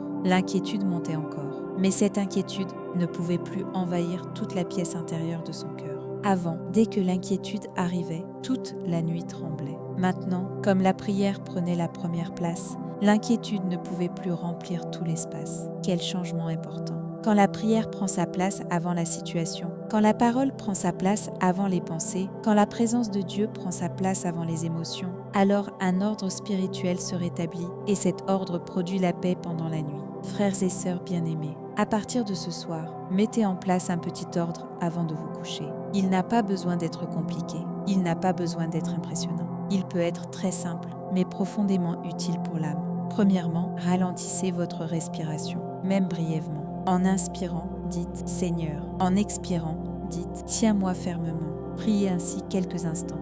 Deuxièmement, nommez la chose la plus lourde de cette journée. Devant le Seigneur, des paroles honnêtes ont plus de force qu'une angoisse vague. Seigneur, j'ai peur à cause de l'argent. Seigneur, mon cœur souffre à cause de mon enfant. Seigneur, je n'arrive pas à oublier les mots entendus aujourd'hui. Dites-le clairement. Troisièmement, lisez à voix haute un verset. Le psaume 4, le psaume 121 ou encore le psaume 23, peu importe s'il est court. L'important, c'est que la parole de Dieu atteigne vos oreilles avant que la voix de votre anxiété ne le fasse. Quatrièmement, s'il y a un nom que vous avez besoin de pardonner, élevez ce nom devant le Seigneur. N'essayez pas de forcer vos émotions. Dites simplement « Seigneur, mon cœur a encore mal, mais je te remets ce nom. Ne laisse pas le poison rester en moi. » Cinquièmement, bénissez votre maison. Priez pour la porte d'entrée. Priez pour les membres de la famille qui dorment. Priez même pour la pièce vide. Seigneur, garde la nuit de cette maison. Garde le souffle dans cette maison. Prends soin même des larmes et des soupirs qui habitent ici. Puis priez ainsi et fermez les yeux. Ce petit ordre peut être le commencement d'une reconstruction de vos nuits. Car la paix n'est pas seulement une humeur qui arrive au hasard, c'est aussi une grâce reçue. Quand nous nous taisons et nous nous ordonnons devant Dieu, nous apprenons ici un secret très important de la foi. Dormir, c'est reconnaître que je ne suis pas Dieu. Dieu ne dort pas, mais nous, oui. Pourquoi? Parce que nous sommes des créatures. Les créatures ont besoin de repos. Les créatures ont besoin de s'arrêter. Les créatures ne peuvent pas tout savoir. Et pourtant, nous continuons souvent à vouloir vivre comme Dieu, même pendant la nuit. Nous essayons de tout contrôler, de calculer toutes les éventualités, de porter la responsabilité du cœur de tout le monde. Voilà pourquoi nous sommes épuisés. Voilà pourquoi nous sommes anxieux. Voilà pourquoi nous ne dormons pas. Ce soir, Dieu nous parle doucement. Tu n'es pas Dieu, alors ne viens pas t'asseoir à ma place. Viens et repose-toi dans mes bras. Voilà ce qu'il nous dit. Cette parole n'a pas été donnée pour nous rabaisser. Elle a été donnée pour nous faire entrer dans le repos. Le fait que je ne sois pas Dieu n'est pas un échec. C'est un repos parce que Dieu est Dieu et moi, je suis son enfant bien-aimé. Frères et sœurs bien-aimés, il y aura encore des choses non résolues cette nuit. Le rendez-vous médical sera peut-être toujours là. Le conflit relationnel ne sera peut-être pas réglé. Le poids de la vie sera encore sur vos épaules. Mais même si tout cela reste là, cela n'a pas besoin de voler toute votre nuit. Même si le problème demeure, si Dieu est avec vous, la nuit peut encore devenir un temps de grâce. David s'est couché et a dormi, alors même qu'il était entouré d'ennemis. Ce n'est pas nier la réalité, c'est reconnaître Dieu. C'est reconnaître que Dieu est plus grand que la réalité. Et vous pouvez faire la même chose ce soir. Seigneur, le problème est encore là, mais toi aussi, tu es là. La blessure est encore là, mais toi aussi, tu es là. Je ne sais toujours pas ce que demain me réserve, mais toi, tu le sais déjà. Alors je me coucherai en paix. Je prie pour que cela devienne votre prière ce soir. Je veux encore vous raconter quelque chose. Le témoignage de l'ancienne Lee Bok-sun qui vit près de Daejeon. Pendant longtemps, elle a vécu seule dans une petite maison. Après la mort de son mari, les nuits sont devenues très longues. Pendant la journée, elle allait à l'église, au marché, elle saluait les voisins. Mais quand la nuit tombait, la maison devenait douloureusement silencieuse. Le moindre bruit la faisait sursauter. Même l'ombre qui passait devant la fenêtre la mettait mal à l'aise. Les nuits qui ne lui faisaient pas peur lorsqu'elle était jeune l'effrayaient à mesure qu'elle vieillissait.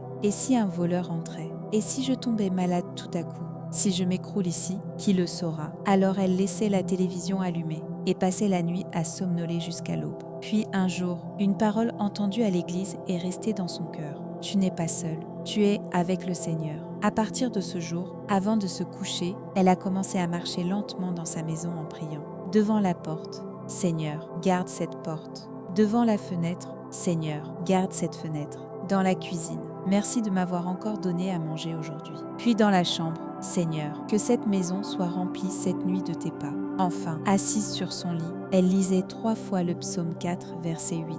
Les premiers jours, elle avait encore peur. Mais étrangement, après la lecture de la parole et la prière, elle disait que l'air de la maison semblait différent. Le silence ne lui paraissait plus être le silence de la peur, mais le silence de Dieu présent avec elle. Aujourd'hui encore, elle garde cette habitude et elle dit ceci.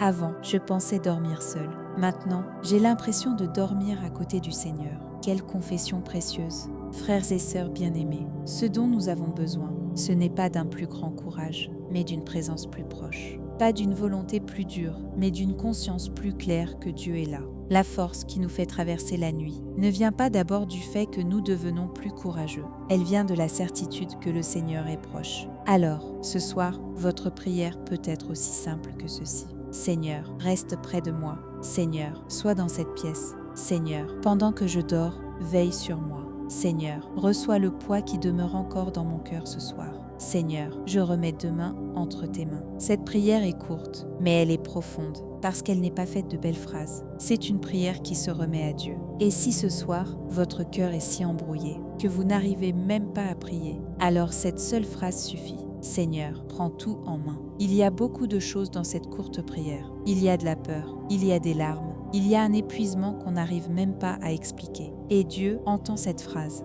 Même une prière très courte, semblable à un soupir, reste une vraie prière devant Dieu. Rassemblons maintenant ce message. Aujourd'hui, à travers le psaume 4, verset 8, nous devons retenir 3 choses. Premièrement, la paix ne vient pas seulement quand il n'y a plus de problème, elle vient quand Dieu est avec nous. Deuxièmement, le sommeil n'est pas seulement le produit de nos propres efforts, c'est un don de Dieu. Troisièmement, pour la paix de la nuit, nous devons remettre au Seigneur non seulement notre inquiétude pour l'avenir, mais aussi nos blessures d'aujourd'hui.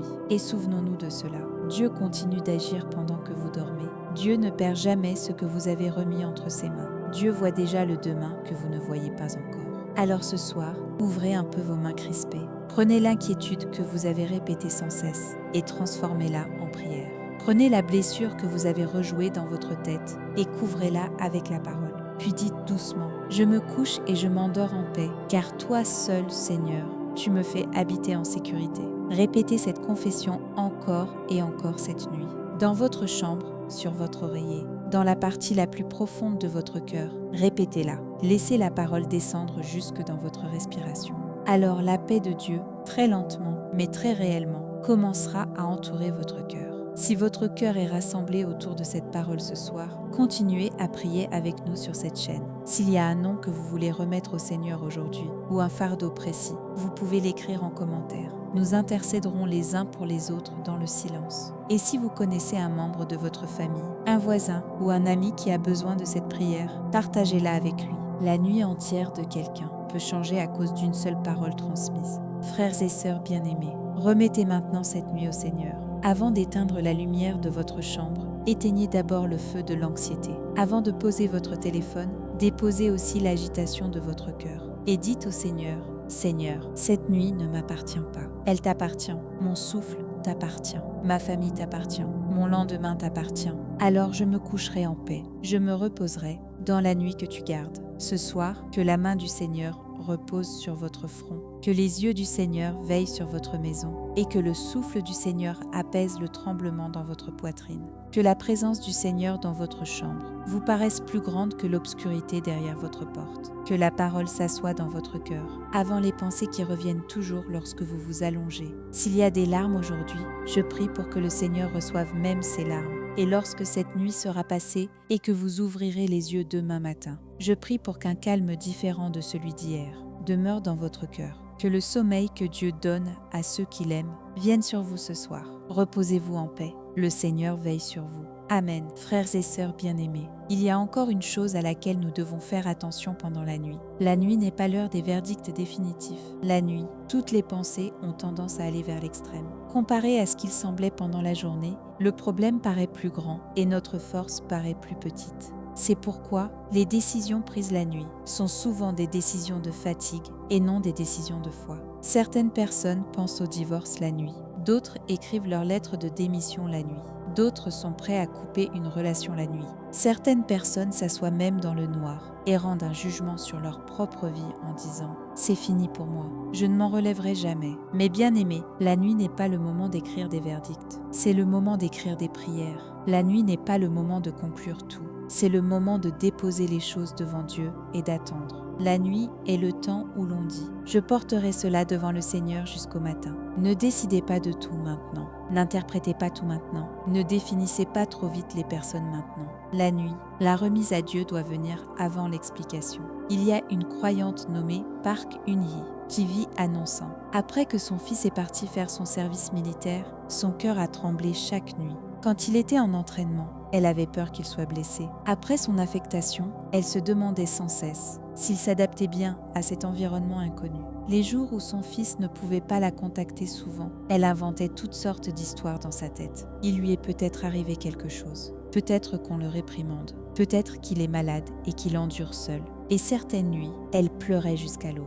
Puis elle a compris quelque chose. En réalité, je n'avais pas seulement peur pour mon fils. J'avais encore plus peur de mon propre imaginaire. J'étais davantage enfermée dans les histoires que je fabriquais que dans une réalité confirmée. À partir de ce jour, chaque soir, elle a arrêté le flot de ses scénarios et a commencé à faire une courte prière. Seigneur, prends soin des heures que je ne connais pas. Entends d'abord les nouvelles que je ne peux pas entendre. Que ce ne soit pas mon imagination, mais ta main qui couvre mon fils. Après avoir commencé cette prière, la situation de son fils n'est pas soudainement devenue facile. L'entraînement restait dur, la vie militaire restait exigeante. Mais les nuits de cette mère ont changé.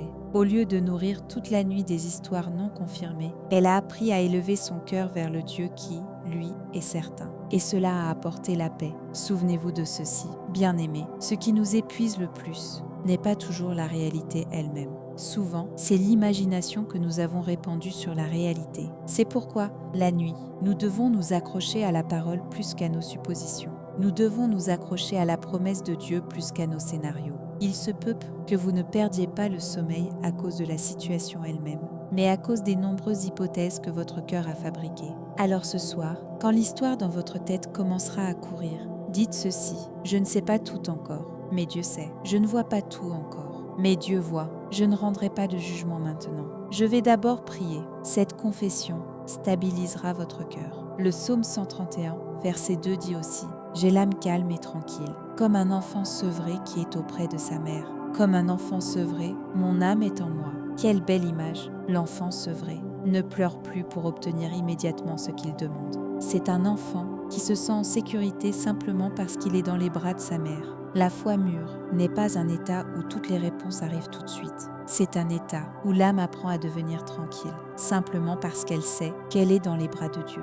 Nous pensons souvent que nous aurons la paix seulement si quelque chose de plus arrive. Si le problème se résout, si la personne change, si les résultats arrivent, si l'argent rentre, si enfin le message attendu vient, alors nous pensons que nous pourrons dormir. Mais le psalmiste parle d'une étreinte, plus que d'une explication, une étreinte, plus que d'un résultat, une étreinte, plus que d'une réponse, une étreinte. C'est la certitude d'être tenu dans les bras de Dieu, qui apaise l'âme. L'ancienne Kang Myung-hee de Bucheon a longtemps porté un cœur lourd à cause de sa relation avec sa belle-fille. Il n'y avait jamais eu de grandes disputes, mais les déceptions s'étaient accumulées en silence. La nuit, elle repassait sa journée et se demandait si ses paroles avaient été justes, si elle avait blessé sa belle-fille, ou au contraire, pourquoi celle-ci lui semblait toujours froide. Elle tournait ses pensées encore et encore. Ainsi, même sous le même toit, son cœur restait tendu. Un jour, pendant la prière, une pensée lui est venue. Tu as toujours essayé de régler la relation. Tu n'as pas essayé de te reposer dans mon étreinte. Ce jour-là, pour la première fois, au lieu de prier seulement pour analyser et changer l'autre, elle a prié en remettant sa propre âme dans les bras du Seigneur. Seigneur, aide-moi à comprendre ma belle-fille. N'était plus sa seule prière. Elle a aussi commencé à prier. Seigneur, apaise d'abord mon âme. Et étonnamment, c'est là que le changement a commencé. Lorsque l'agitation intérieure qui voulait changer l'autre a diminué, son visage a changé, son ton a changé, et la patience a commencé à grandir.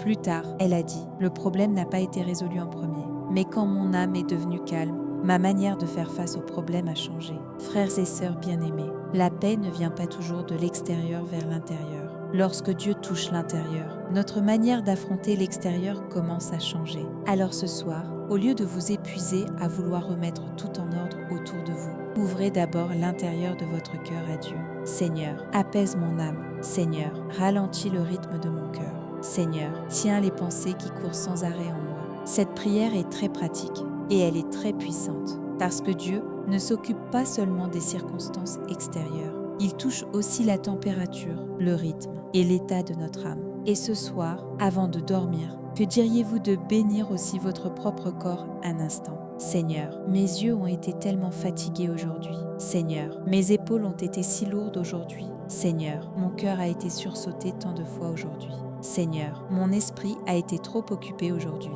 Aie pitié de ce corps. Ce corps est ton serviteur et il doit encore se relever demain. Alors laisse-le se reposer cette nuit. Une prière comme celle-là, une prière qui présente aussi votre corps à Dieu, est profondément nécessaire. Nous traitons souvent notre corps avec beaucoup trop de dureté. Nous ignorons ces signaux et nous pensons qu'il suffit de discipliner notre esprit. Mais Dieu a créé non seulement notre âme, mais aussi notre corps. Alors, avant le sommeil, priez pour son corps. N'est pas de l'apitoiement. C'est honorer la création de Dieu. Ce soir, que votre corps aussi reçoive les soins du Seigneur et cherchez une chose pour laquelle remercier Dieu. Elle peut être très petite. Le fait d'avoir traversé la journée sans tomber, d'avoir entendu la voix de quelqu'un, d'avoir bu de l'eau chaude, d'avoir senti un vent léger entrer par la fenêtre, d'avoir pu invoquer le nom de Dieu encore aujourd'hui. La reconnaissance n'efface pas le problème, mais elle aide l'âme à cesser de regarder seulement le problème. Très souvent, la reconnaissance est la clé qui ouvre la porte du sommeil, parce que la reconnaissance nous aide à voir les signes que notre vie est encore entre les mains de Dieu. Et il y a encore une autre chose que je veux vous exhorter à faire. Juste avant de dormir, n'écoutez pas la dernière voix du monde. Tant de gens, jusqu'au dernier instant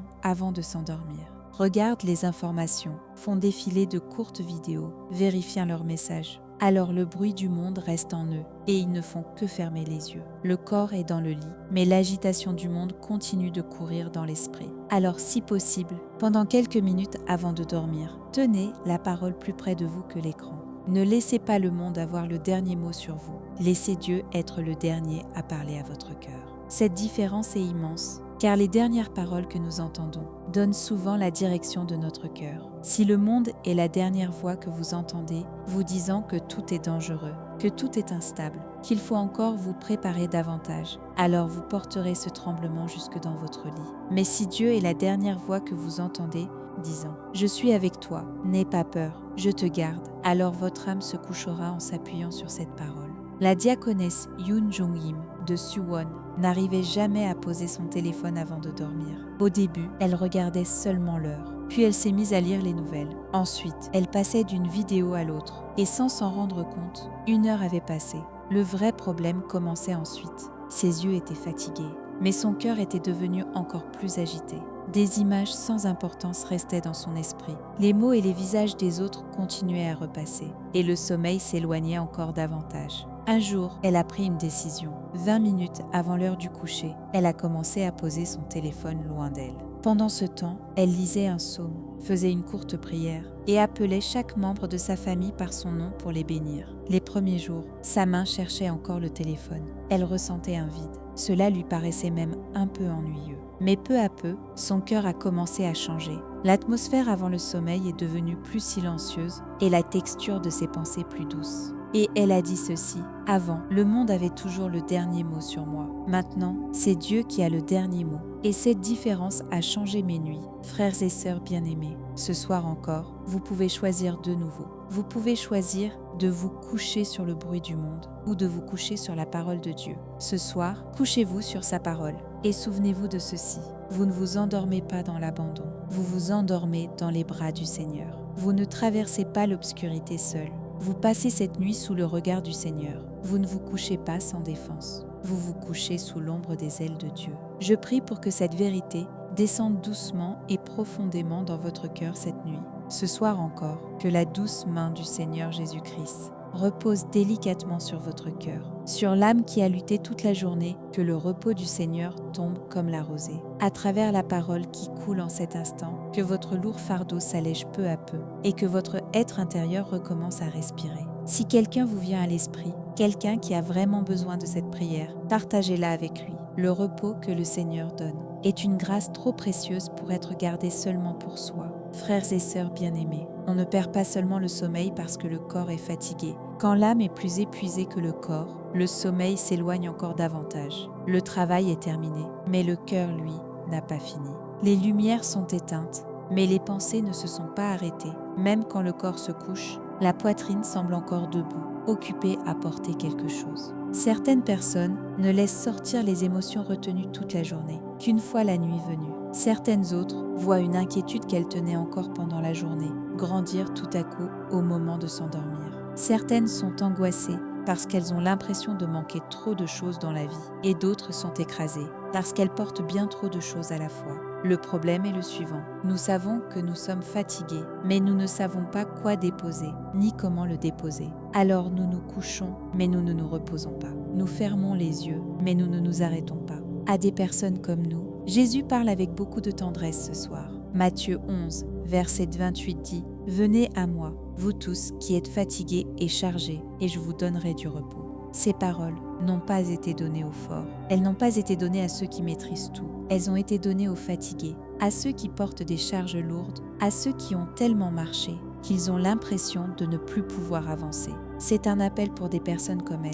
Alors devant cette parole, vous n'avez pas besoin de faire semblant d'être fort. Vous n'avez pas besoin de prétendre que tout va bien. Le Seigneur n'appelle pas seulement la version bien rangée de nous-mêmes. Il nous appelle tels que nous sommes, fatigués et usés. Voilà la chaleur de l'Évangile. Le Seigneur ne dit pas « règle d'abord tout et viens ensuite ». Il ne dit pas « tiens encore un peu, ne t'écroule pas et après viens ». Il dit simplement « viens à moi ». Toute sa miséricorde se trouve dans cette seule parole. Frères et sœurs bien-aimés, le repos, avant d'être un lieu, est une relation. Vous pouvez avoir un bon lit, mais si vous ne venez pas à Jésus, votre cœur peut ne jamais trouver le repos. Et à l'inverse, même si votre situation n'est pas encore complètement réglée, si vous venez à Jésus, votre âme peut connaître un repos qu'elle n'avait jamais connu. Alors la question importante ce soir n'est pas « où vais-je me coucher ?», mais « vers qui vais-je aller ?» Trop souvent, quand nous sommes fatigués, nous allons vers notre téléphone.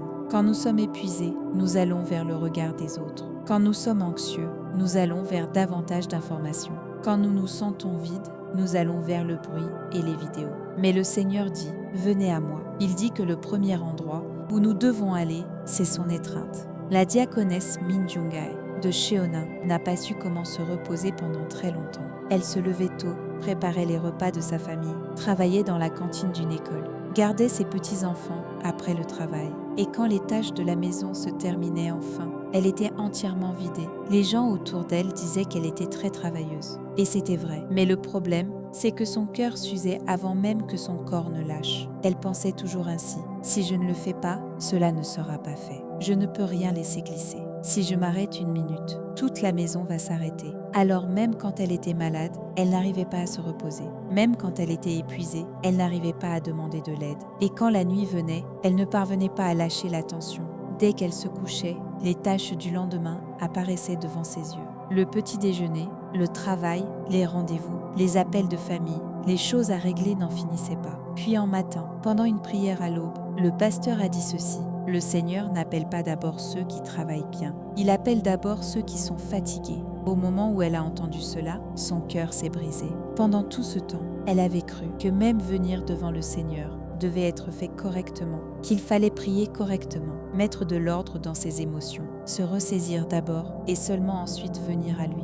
Mais quand elle a compris que Jésus appelle ceux qui peinent et qui portent des fardeaux, tels qu'ils sont, elle a pleuré. À partir de ce jour, elle a changé sa prière du soir. « Seigneur, je suis encore tellement fatiguée aujourd'hui. Plus que les bonnes paroles que j'ai dites, je me rappelle celles que j'ai mal dites. Plus que ce que j'ai réussi, je vois ce que je n'ai pas terminé.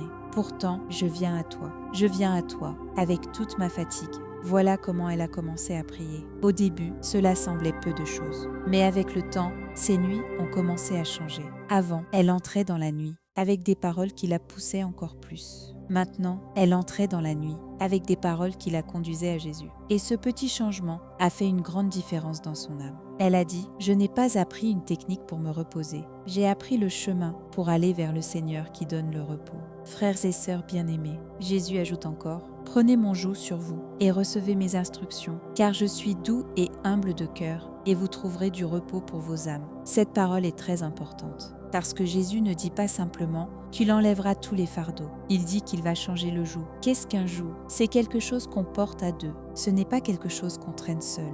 Alors le joug de Jésus est une invitation à sortir d'une vie portée seule pour entrer dans une vie où l'on marche avec le Seigneur.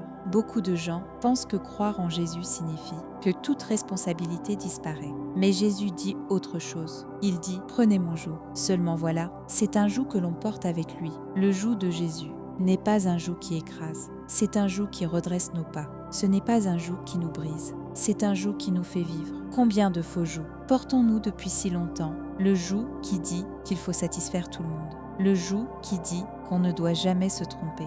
Le joug qui dit qu'il faut toujours être un parent parfait. Le joug qui dit qu'il faut toujours rester fort. Le joug qui dit que je dois résoudre tous les problèmes de ma famille. Le joug qui dit que je dois payer toute ma vie pour mes erreurs passées. Ce sont des jougs que Dieu ne nous a jamais donnés. Et pourtant, nous les avons portés si longtemps que nous avons fini par croire qu'ils nous appartenaient. Mais Jésus dit « Enlève ce joug et prends le mien à la place ». Le joug du Seigneur est léger parce qu'il porte le poids avec nous. Le joug du Seigneur est doux parce que nous n'avons plus à décider seuls de toute la direction. Le joug du Seigneur nous laisse respirer parce que nous n'avons plus à assumer tous les résultats. L'ancienne Joyérane de Sejon avait vécu longtemps en portant sur ses épaules tous les problèmes de sa famille, les soucis de santé de son mari, les besoins de ses enfants adultes, les soins à donner à ses beaux-parents âgés, tout semblait venir s'entasser sur elle. Elle était toujours au milieu. Elle devait transmettre les paroles de l'un à l'autre. Elle devait apaiser les émotions de chacun.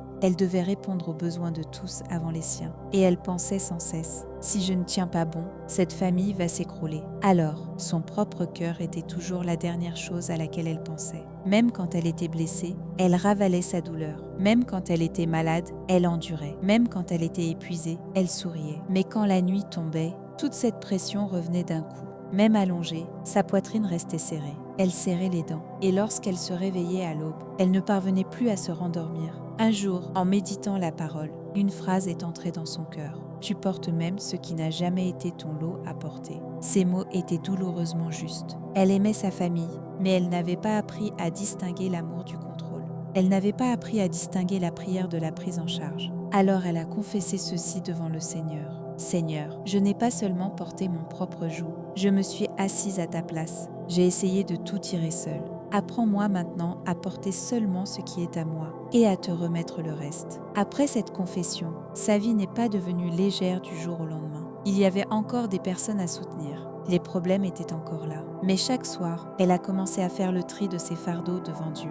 Voici ce que je dois réellement obéir aujourd'hui. Mais changer le cœur des autres, cela appartient au Seigneur. Voici jusqu'où je peux prendre soin des choses aujourd'hui. Mais assumer le résultat, cela appartient au Seigneur. À mesure qu'elle a appris à faire cette différence, ses nuits ont changé. Avant, tous les fardeaux pesaient sur sa poitrine en même temps. Maintenant, elle pouvait reconnaître ce qui devait être remis au Seigneur. Frères et sœurs bien-aimés, ce dont les personnes qui n'arrivent pas à se reposer ont souvent besoin, ce n'est pas seulement de plus d'espace dans leur emploi du temps. Elles ont besoin d'un autre joug. Elles ont besoin de discerner ce qu'elles doivent réellement porter et ce qu'elles doivent remettre au Seigneur. Sans cette distinction, même un temps libre peut rester lourd. Le corps peut être allongé sans rien faire, alors que l'âme continue d'être accablée, parce que le joug n'a pas changé. Alors ce soir, posez cette question au Seigneur. Seigneur, est-ce que je porte un joug qui n'est pas vraiment le mien? Seigneur, sous le nom d'amour, est-ce que j'essaye de contrôler ce que je ne peux pas contrôler?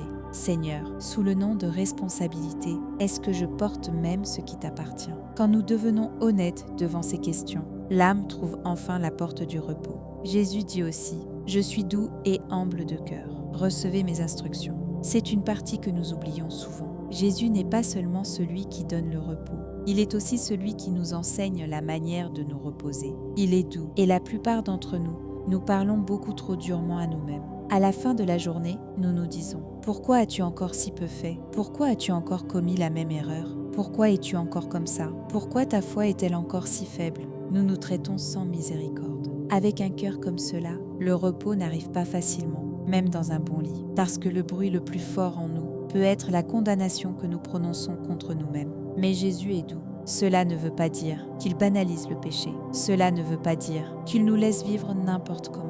Mais il ne brise pas celui qui revient à lui. Il ne se moque pas de celui qui est tombé. Il ne pousse pas encore plus fort celui qui est déjà fatigué. Si nous n'apprenons jamais la douceur de Jésus, nous risquons de passer toute notre vie à nous maltraiter. La diaconesse Kansonghi de Masan souffrait chaque nuit à cause des regrets liés au passé, surtout quand elle repensait aux années où elle élevait ses enfants à quel point elle était occupée, tendue, souvent froide avec eux. Ces scènes revenaient sans cesse. Maintenant que ses enfants étaient grands, les souvenirs de cette époque lui faisaient encore plus mal. Pourquoi les ai-je autant poussés? Pourquoi ne les ai-je pas serrés dans mes bras davantage? Pourquoi disais-je toujours que j'étais trop occupée? Elle était tourmentée, parce qu'elle savait qu'elle ne pouvait pas revenir en arrière. Pendant la journée, elle arrivait à tenir.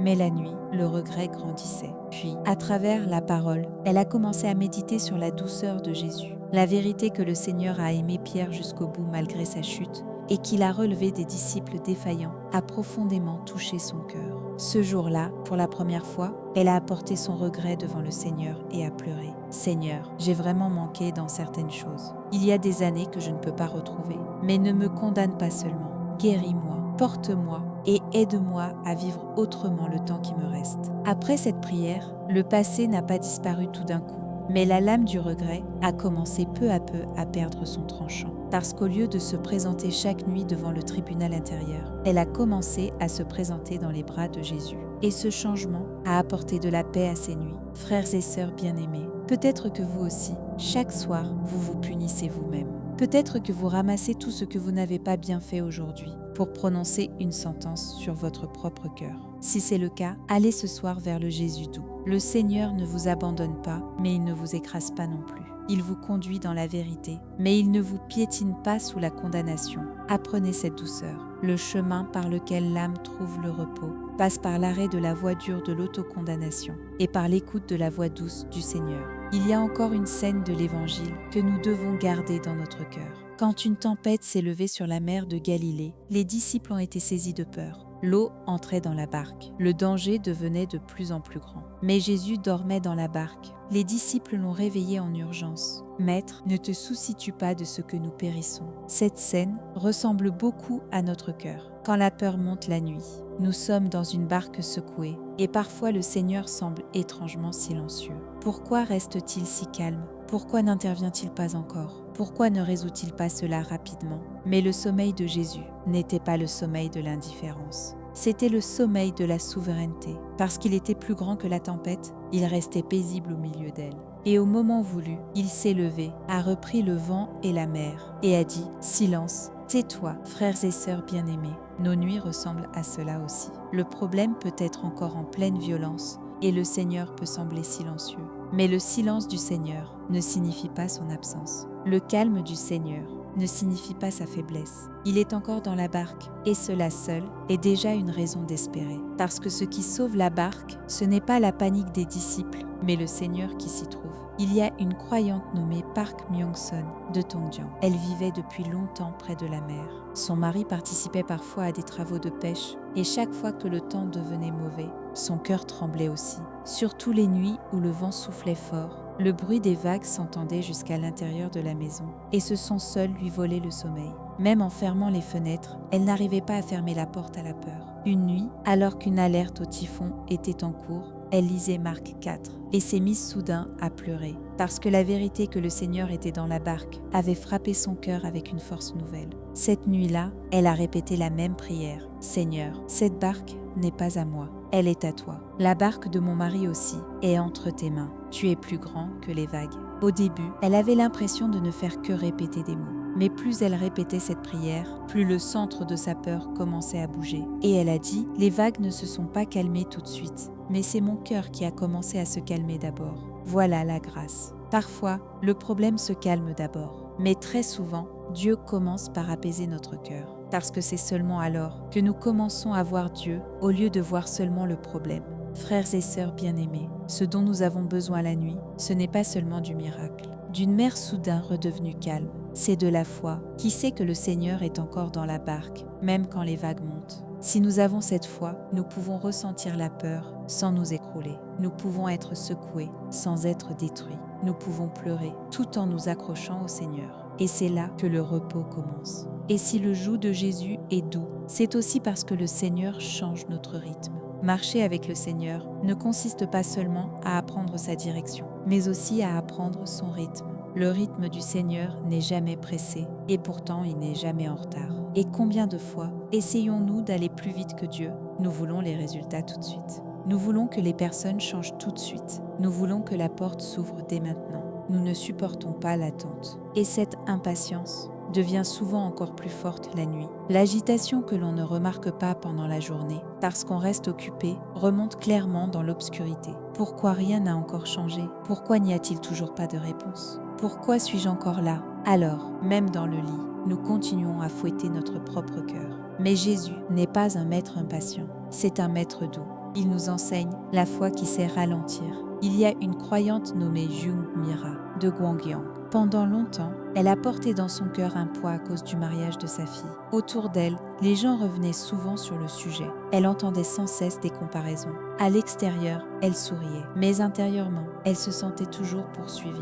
Chaque fois qu'elle pensait à l'avenir de sa fille, l'impatience arrivait avant la prière. Et si un bonhomme ne se présentait jamais? Et si encore du temps passait? Est-ce que je ne devrais pas faire davantage pour arranger les choses? Ces pensées se poursuivaient chaque nuit. Puis un jour, dans son temps de méditation, elle a lu cette phrase: « Le rythme du Seigneur n'est jamais en retard ». Et elle a pleuré longtemps. Jusque-là, en vérité, elle n'avait pas vraiment prié pour sa fille. Elle était en compétition avec le temps. À partir de ce jour, avant de dormir, elle a commencé à prier ainsi: « Seigneur, le temps de ma fille est entre tes mains. Ne me laisse pas forcer une porte par précipitation. Aide-moi à attendre la porte que toi, tu ouvriras. Apprends-moi à vivre à ton rythme. » Et, chose étonnante, la situation de sa fille n'a pas changé tout de suite, mais l'impatience de la mère s'est peu à peu apaisée. À mesure que cette impatience diminuait, sa manière de parler à sa fille devenait plus douce. Les questions qui ressemblaient à de la pression se faisaient plus rares, et un cœur capable d'attendre et de prier commençait à grandir. Puis elle a confessé ceci: « Une fois que j'ai déposé mon impatience, j'ai enfin pu honorer le temps dans lequel le Seigneur était en train d'agir. » Frères et sœurs bien-aimés, le repos n'est pas simplement l'état d'un corps allongé, c'est une manière de faire confiance au temps de Dieu. La personne qui accueille le rythme du Seigneur peut laisser son cœur tranquille même dans la nuit. L'obéissance qui appartient à demain matin pourra être faite demain matin. Mais l'obéissance de cette nuit, elle, doit être vécue cette nuit. Et très souvent, l'obéissance de la nuit est simplement celle-ci: aller vers le Seigneur, prendre son joug et ajuster mon rythme au sien. Il y a encore une autre chose que nous ne devons pas manquer. Parmi les fardeaux qui nous empêchent de dormir, il n'y a pas seulement ceux qui concernent les autres. Il y a aussi le poids de la culpabilité. Certaines personnes ont l'air de bien aller devant les autres toute la journée, mais la nuit, elles s'effondrent sous le poids de leur conscience. Les paroles qu'elles ont dites aujourd'hui, le ton dur qu'elles ont eu, les pensées qu'elles voudraient cacher, le temps laissé passer sans prière, les choix où elles ont plus fait confiance au monde qu'au Seigneur. Tout cela vient frapper à la porte du cœur pendant la nuit. Ce dont elles ont besoin alors, ce n'est pas d'encore plus de condamnation personnelle, c'est de confession devant le Seigneur. Hébreux 4 dit qu'il reste un repos pour le peuple de Dieu. Ce repos n'est pas le repos de la paresse. Ce n'est pas non plus un repos qui recouvre simplement le péché. C'est le repos de ceux qui se sont approchés du Seigneur et ont reçu la grâce. Ainsi, le vrai repos est profondément lié à une conscience lavée. Il est difficile pour l'âme de se coucher en paix si elle ne se repose pas dans le pardon. Cela ne veut pas dire que le pardon n'est pas disponible. Cela veut dire que si nous continuons d'avancer sans le demander, l'âme devient de plus en plus lourde. La diaconesse Séomiran de Goyan n'arrivait souvent pas à dormir, après s'être disputée avec son mari. Les raisons n'étaient pas toujours très graves. La plupart du temps, c'était simplement des mots durs prononcés dans la fatigue. Mais à cause de son orgueil, elle n'arrivait pas à être la première à demander pardon. Extérieurement, elle se couchait, mais à l'intérieur, elle continuait de se battre. Lui aussi a eu tort, alors pourquoi serait-ce à moi de m'excuser la première? Est-ce que cela ne donnerait pas l'impression que c'est toujours moi qui cède? Ses pensées tournaient, puis un soir, pendant la prière, une pensée lui est venue: « Tu perds ton sommeil parce que tu veux gagner. » Cette phrase a percé son cœur. Alors elle s'est agenouillée discrètement devant le Seigneur. Et pour la première fois, elle a prié ainsi: « Seigneur, avant de prouver qui a le plus raison, purifie d'abord mon cœur. Aide-moi à être la personne qui peut s'humilier la première. » Cette nuit-là, elle n'a pas fait un grand discours à son mari. Elle a simplement dit « Pardonne-moi ». Un peu plus tard, son mari a reconnu lui aussi sa dureté.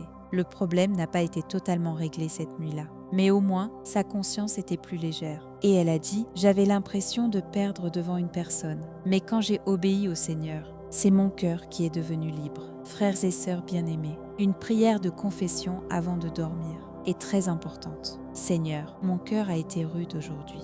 Mes lèvres n'ont pas été prudentes aujourd'hui. Aujourd'hui, j'ai cru davantage à mes inquiétudes qu'à toi. mais par le sang du Seigneur, je te demande pardon. Lave-moi encore cette nuit. Une telle prière dépoussière l'âme. Et quand ce lavage vient, le corps aussi peut se coucher plus facilement, parce qu'il y a moins de choses à cacher devant Dieu.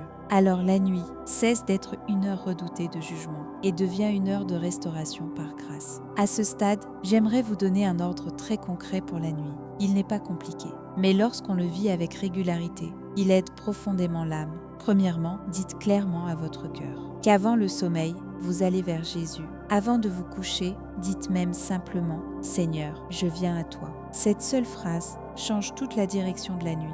Deuxièmement, regardez le joug que vous avez porté aujourd'hui. Demandez-vous s'il s'agit vraiment d'une responsabilité que le Seigneur vous a donnée ou d'une forme de contrôle que vous vous êtes imposé. Puis dites au Seigneur « Cela n'est pas ma part, je te le remets ». Troisièmement, s'il y a quelque chose qui pèse sur votre conscience, confessez-le aussitôt, ne le remettez pas à demain. Une vieille culpabilité laissée dans l'obscurité vole encore plus profondément le repos. Quatrièmement, déposez votre impatience à propos de demain. Seigneur, je crois que la grâce de demain sera donnée demain. Cette nuit, laisse-moi recevoir seulement la paix d'aujourd'hui. Priez ainsi. Cinquièmement, répétez lentement un verset. Venez à moi, vous tous qui êtes fatigués et chargés, et je vous donnerai du repos.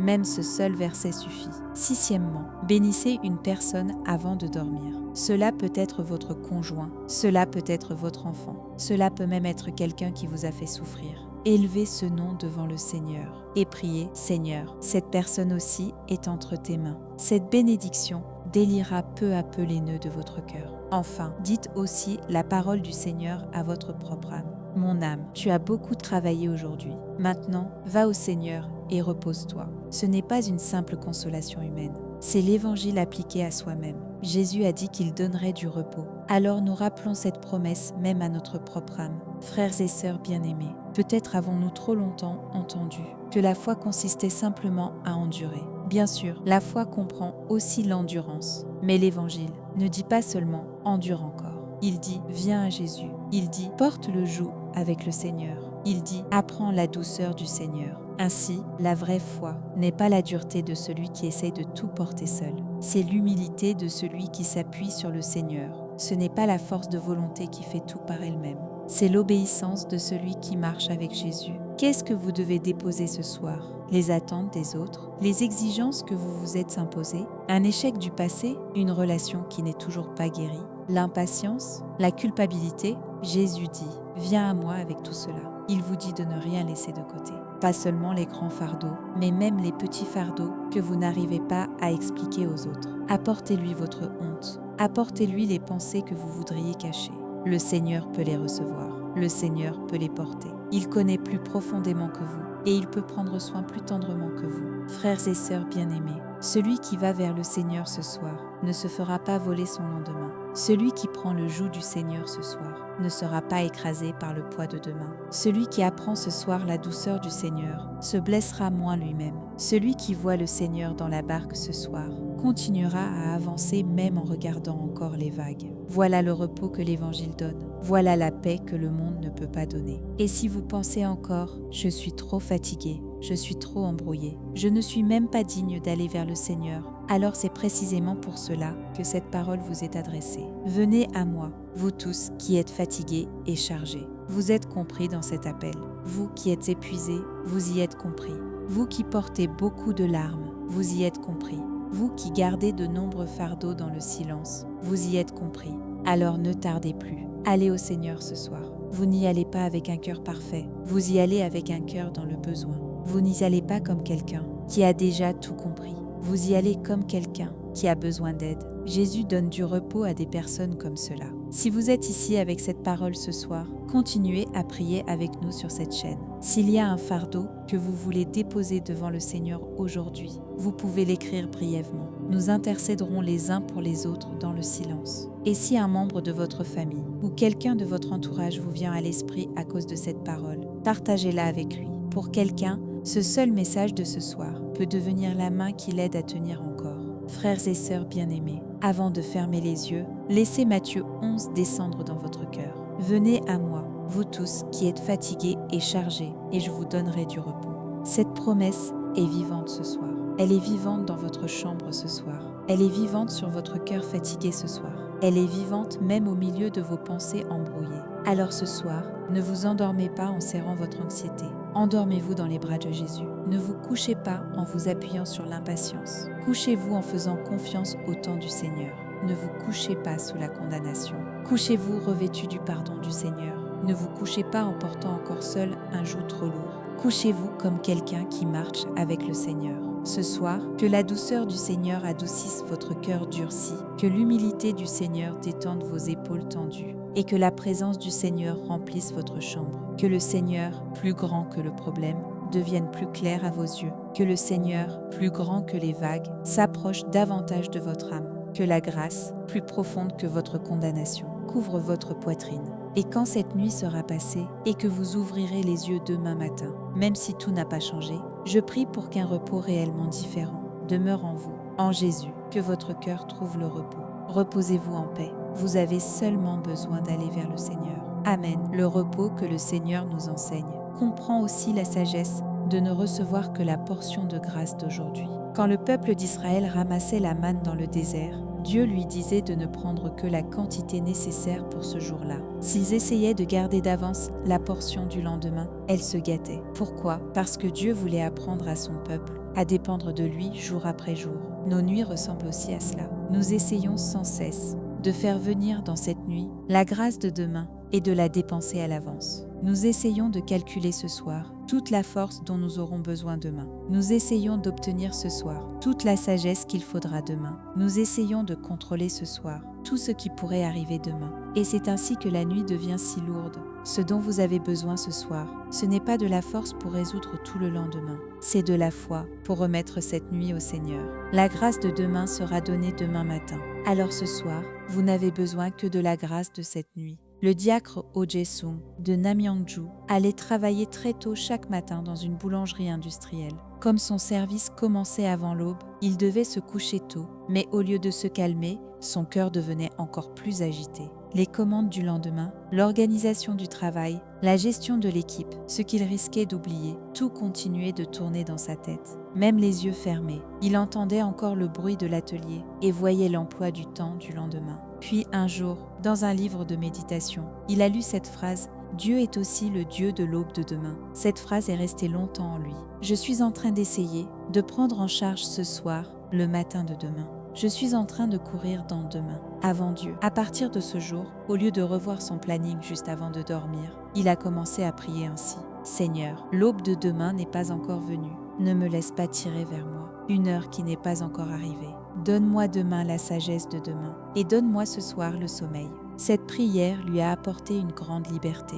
Il y avait encore beaucoup à faire, mais l'urgence de tout régler pour demain, avant même de dormir, a commencé à diminuer. Et il a dit « J'apprends peu à peu que lorsque le matin arrive, Dieu donne réellement la force pour ce jour-là. » Frères et sœurs bien-aimés, l'une des raisons pour lesquelles nous ne dormons pas, c'est que nous ajoutons la croix de demain au poids d'aujourd'hui. Alors ce soir, n'essayez pas de vivre demain dès maintenant. Restez dans la paix de ce jour. Accrochez-vous à la parole de ce jour. Recevez le souffle de ce jour. Et croyez que demain, Dieu vous donnera encore la manne de demain. Le repos ne signifie pas non plus un état où il n'y a absolument plus aucune pensée. Il signifie plutôt remettre nos pensées à leur juste place devant le Seigneur. Alors avant de dormir, si certaines tâches vous reviennent à l'esprit, ce n'est pas grave. Simplement, ne les laissez pas prendre une place plus grande que celle du Seigneur. Si une responsabilité vous revient, ne l'attrapez pas pour lutter avec elle. Présentez-la au Seigneur comme on lui remet un dossier. Seigneur, demain j'obéirai dans cette affaire. Mais cette nuit, garde mon cœur. Priez ainsi. Alors même si la tâche ne disparaît pas, elle ne devient plus votre maître. Et j'aimerais encore dire ceci. La paix de la nuit ne s'arrête pas au fait que je dorme mieux pour moi seule. Une personne qui apprend à se reposer dans le Seigneur commence à porter un autre visage devant ceux qui l'entourent lorsque nous ne dormons pas et que l'âme est épuisée. Même les petites paroles nous paraissent dures et nous blessons beaucoup plus facilement ceux qui sont les plus proches de nous. Mais quand nous apprenons à nous reposer dans le Seigneur, nos paroles changent, notre regard change et la patience commence à grandir. Ainsi, la paix de la nuit peut devenir une grâce qui apporte la vie à toute une maison. L'ancienne Im Jae-suk de Bupyeong entendait souvent dire qu'elle semblait très nerveuse chaque matin. Quand elle y a réfléchi, elle a compris qu'il y avait eu beaucoup de nuits où elle n'avait pas vraiment reposé son âme. Le lendemain d'une nuit agitée, elle s'irritait pour presque rien. Puis un jour, elle a compris quelque chose. Comme je ne vais pas vers Jésus la nuit, je me lève le matin en parlant durement à ma famille. À partir de ce jour, avant de dormir, elle a commencé à bénir chaque membre de sa famille un par un. Elle appelait son mari par son nom, puis ses enfants, puis même ses petits-enfants, et priait « Seigneur, tiens cette personne dans tes mains ». Et à la fin, elle ajoutait « Seigneur, demain matin, quand je retrouverai ces personnes, ne me donne pas un visage fatigué, mais un visage qui a reçu la grâce ». Après quelques semaines, sa famille a remarqué le changement avant elle. « Maman, tu sembles beaucoup plus douce le matin ces jours-ci ». Elle a souri et a dit « Je crois que c'est parce que je vais d'abord vers Jésus chaque nuit. Alors je suis moins dure avec les autres au réveil. » Quel changement concret. Ainsi, quand vous allez vers Jésus ce soir, ce n'est pas seulement pour vous-même. Cela peut devenir le début d'un changement dans votre maison, dans vos relations, dans les paroles et l'expression que vous porterez demain. Frères et sœurs bien-aimés, écoutez encore une fois maintenant la voix de Jésus. Venez à moi, vous tous qui êtes fatigués et chargés, et je vous donnerai du repos. Le Seigneur vous le dit encore maintenant. Même si vous êtes assis au bord de votre lit, même si vous éteignez la lumière en soupirant, même si votre poitrine est serrée et que vous n'arrivez pas à fermer les yeux, le Seigneur dit encore « Viens à moi ». Alors ce soir, cessez d'essayer de tout faire seul. Allez au Seigneur. Déposez la décision de vaincre cela par vos propres moyens. Allez au Seigneur. N'attendez pas d'avoir toutes les réponses. Venez au Seigneur tel que vous êtes. Le Seigneur peut vous donner le repos. Et ce repos peut commencer cette nuit.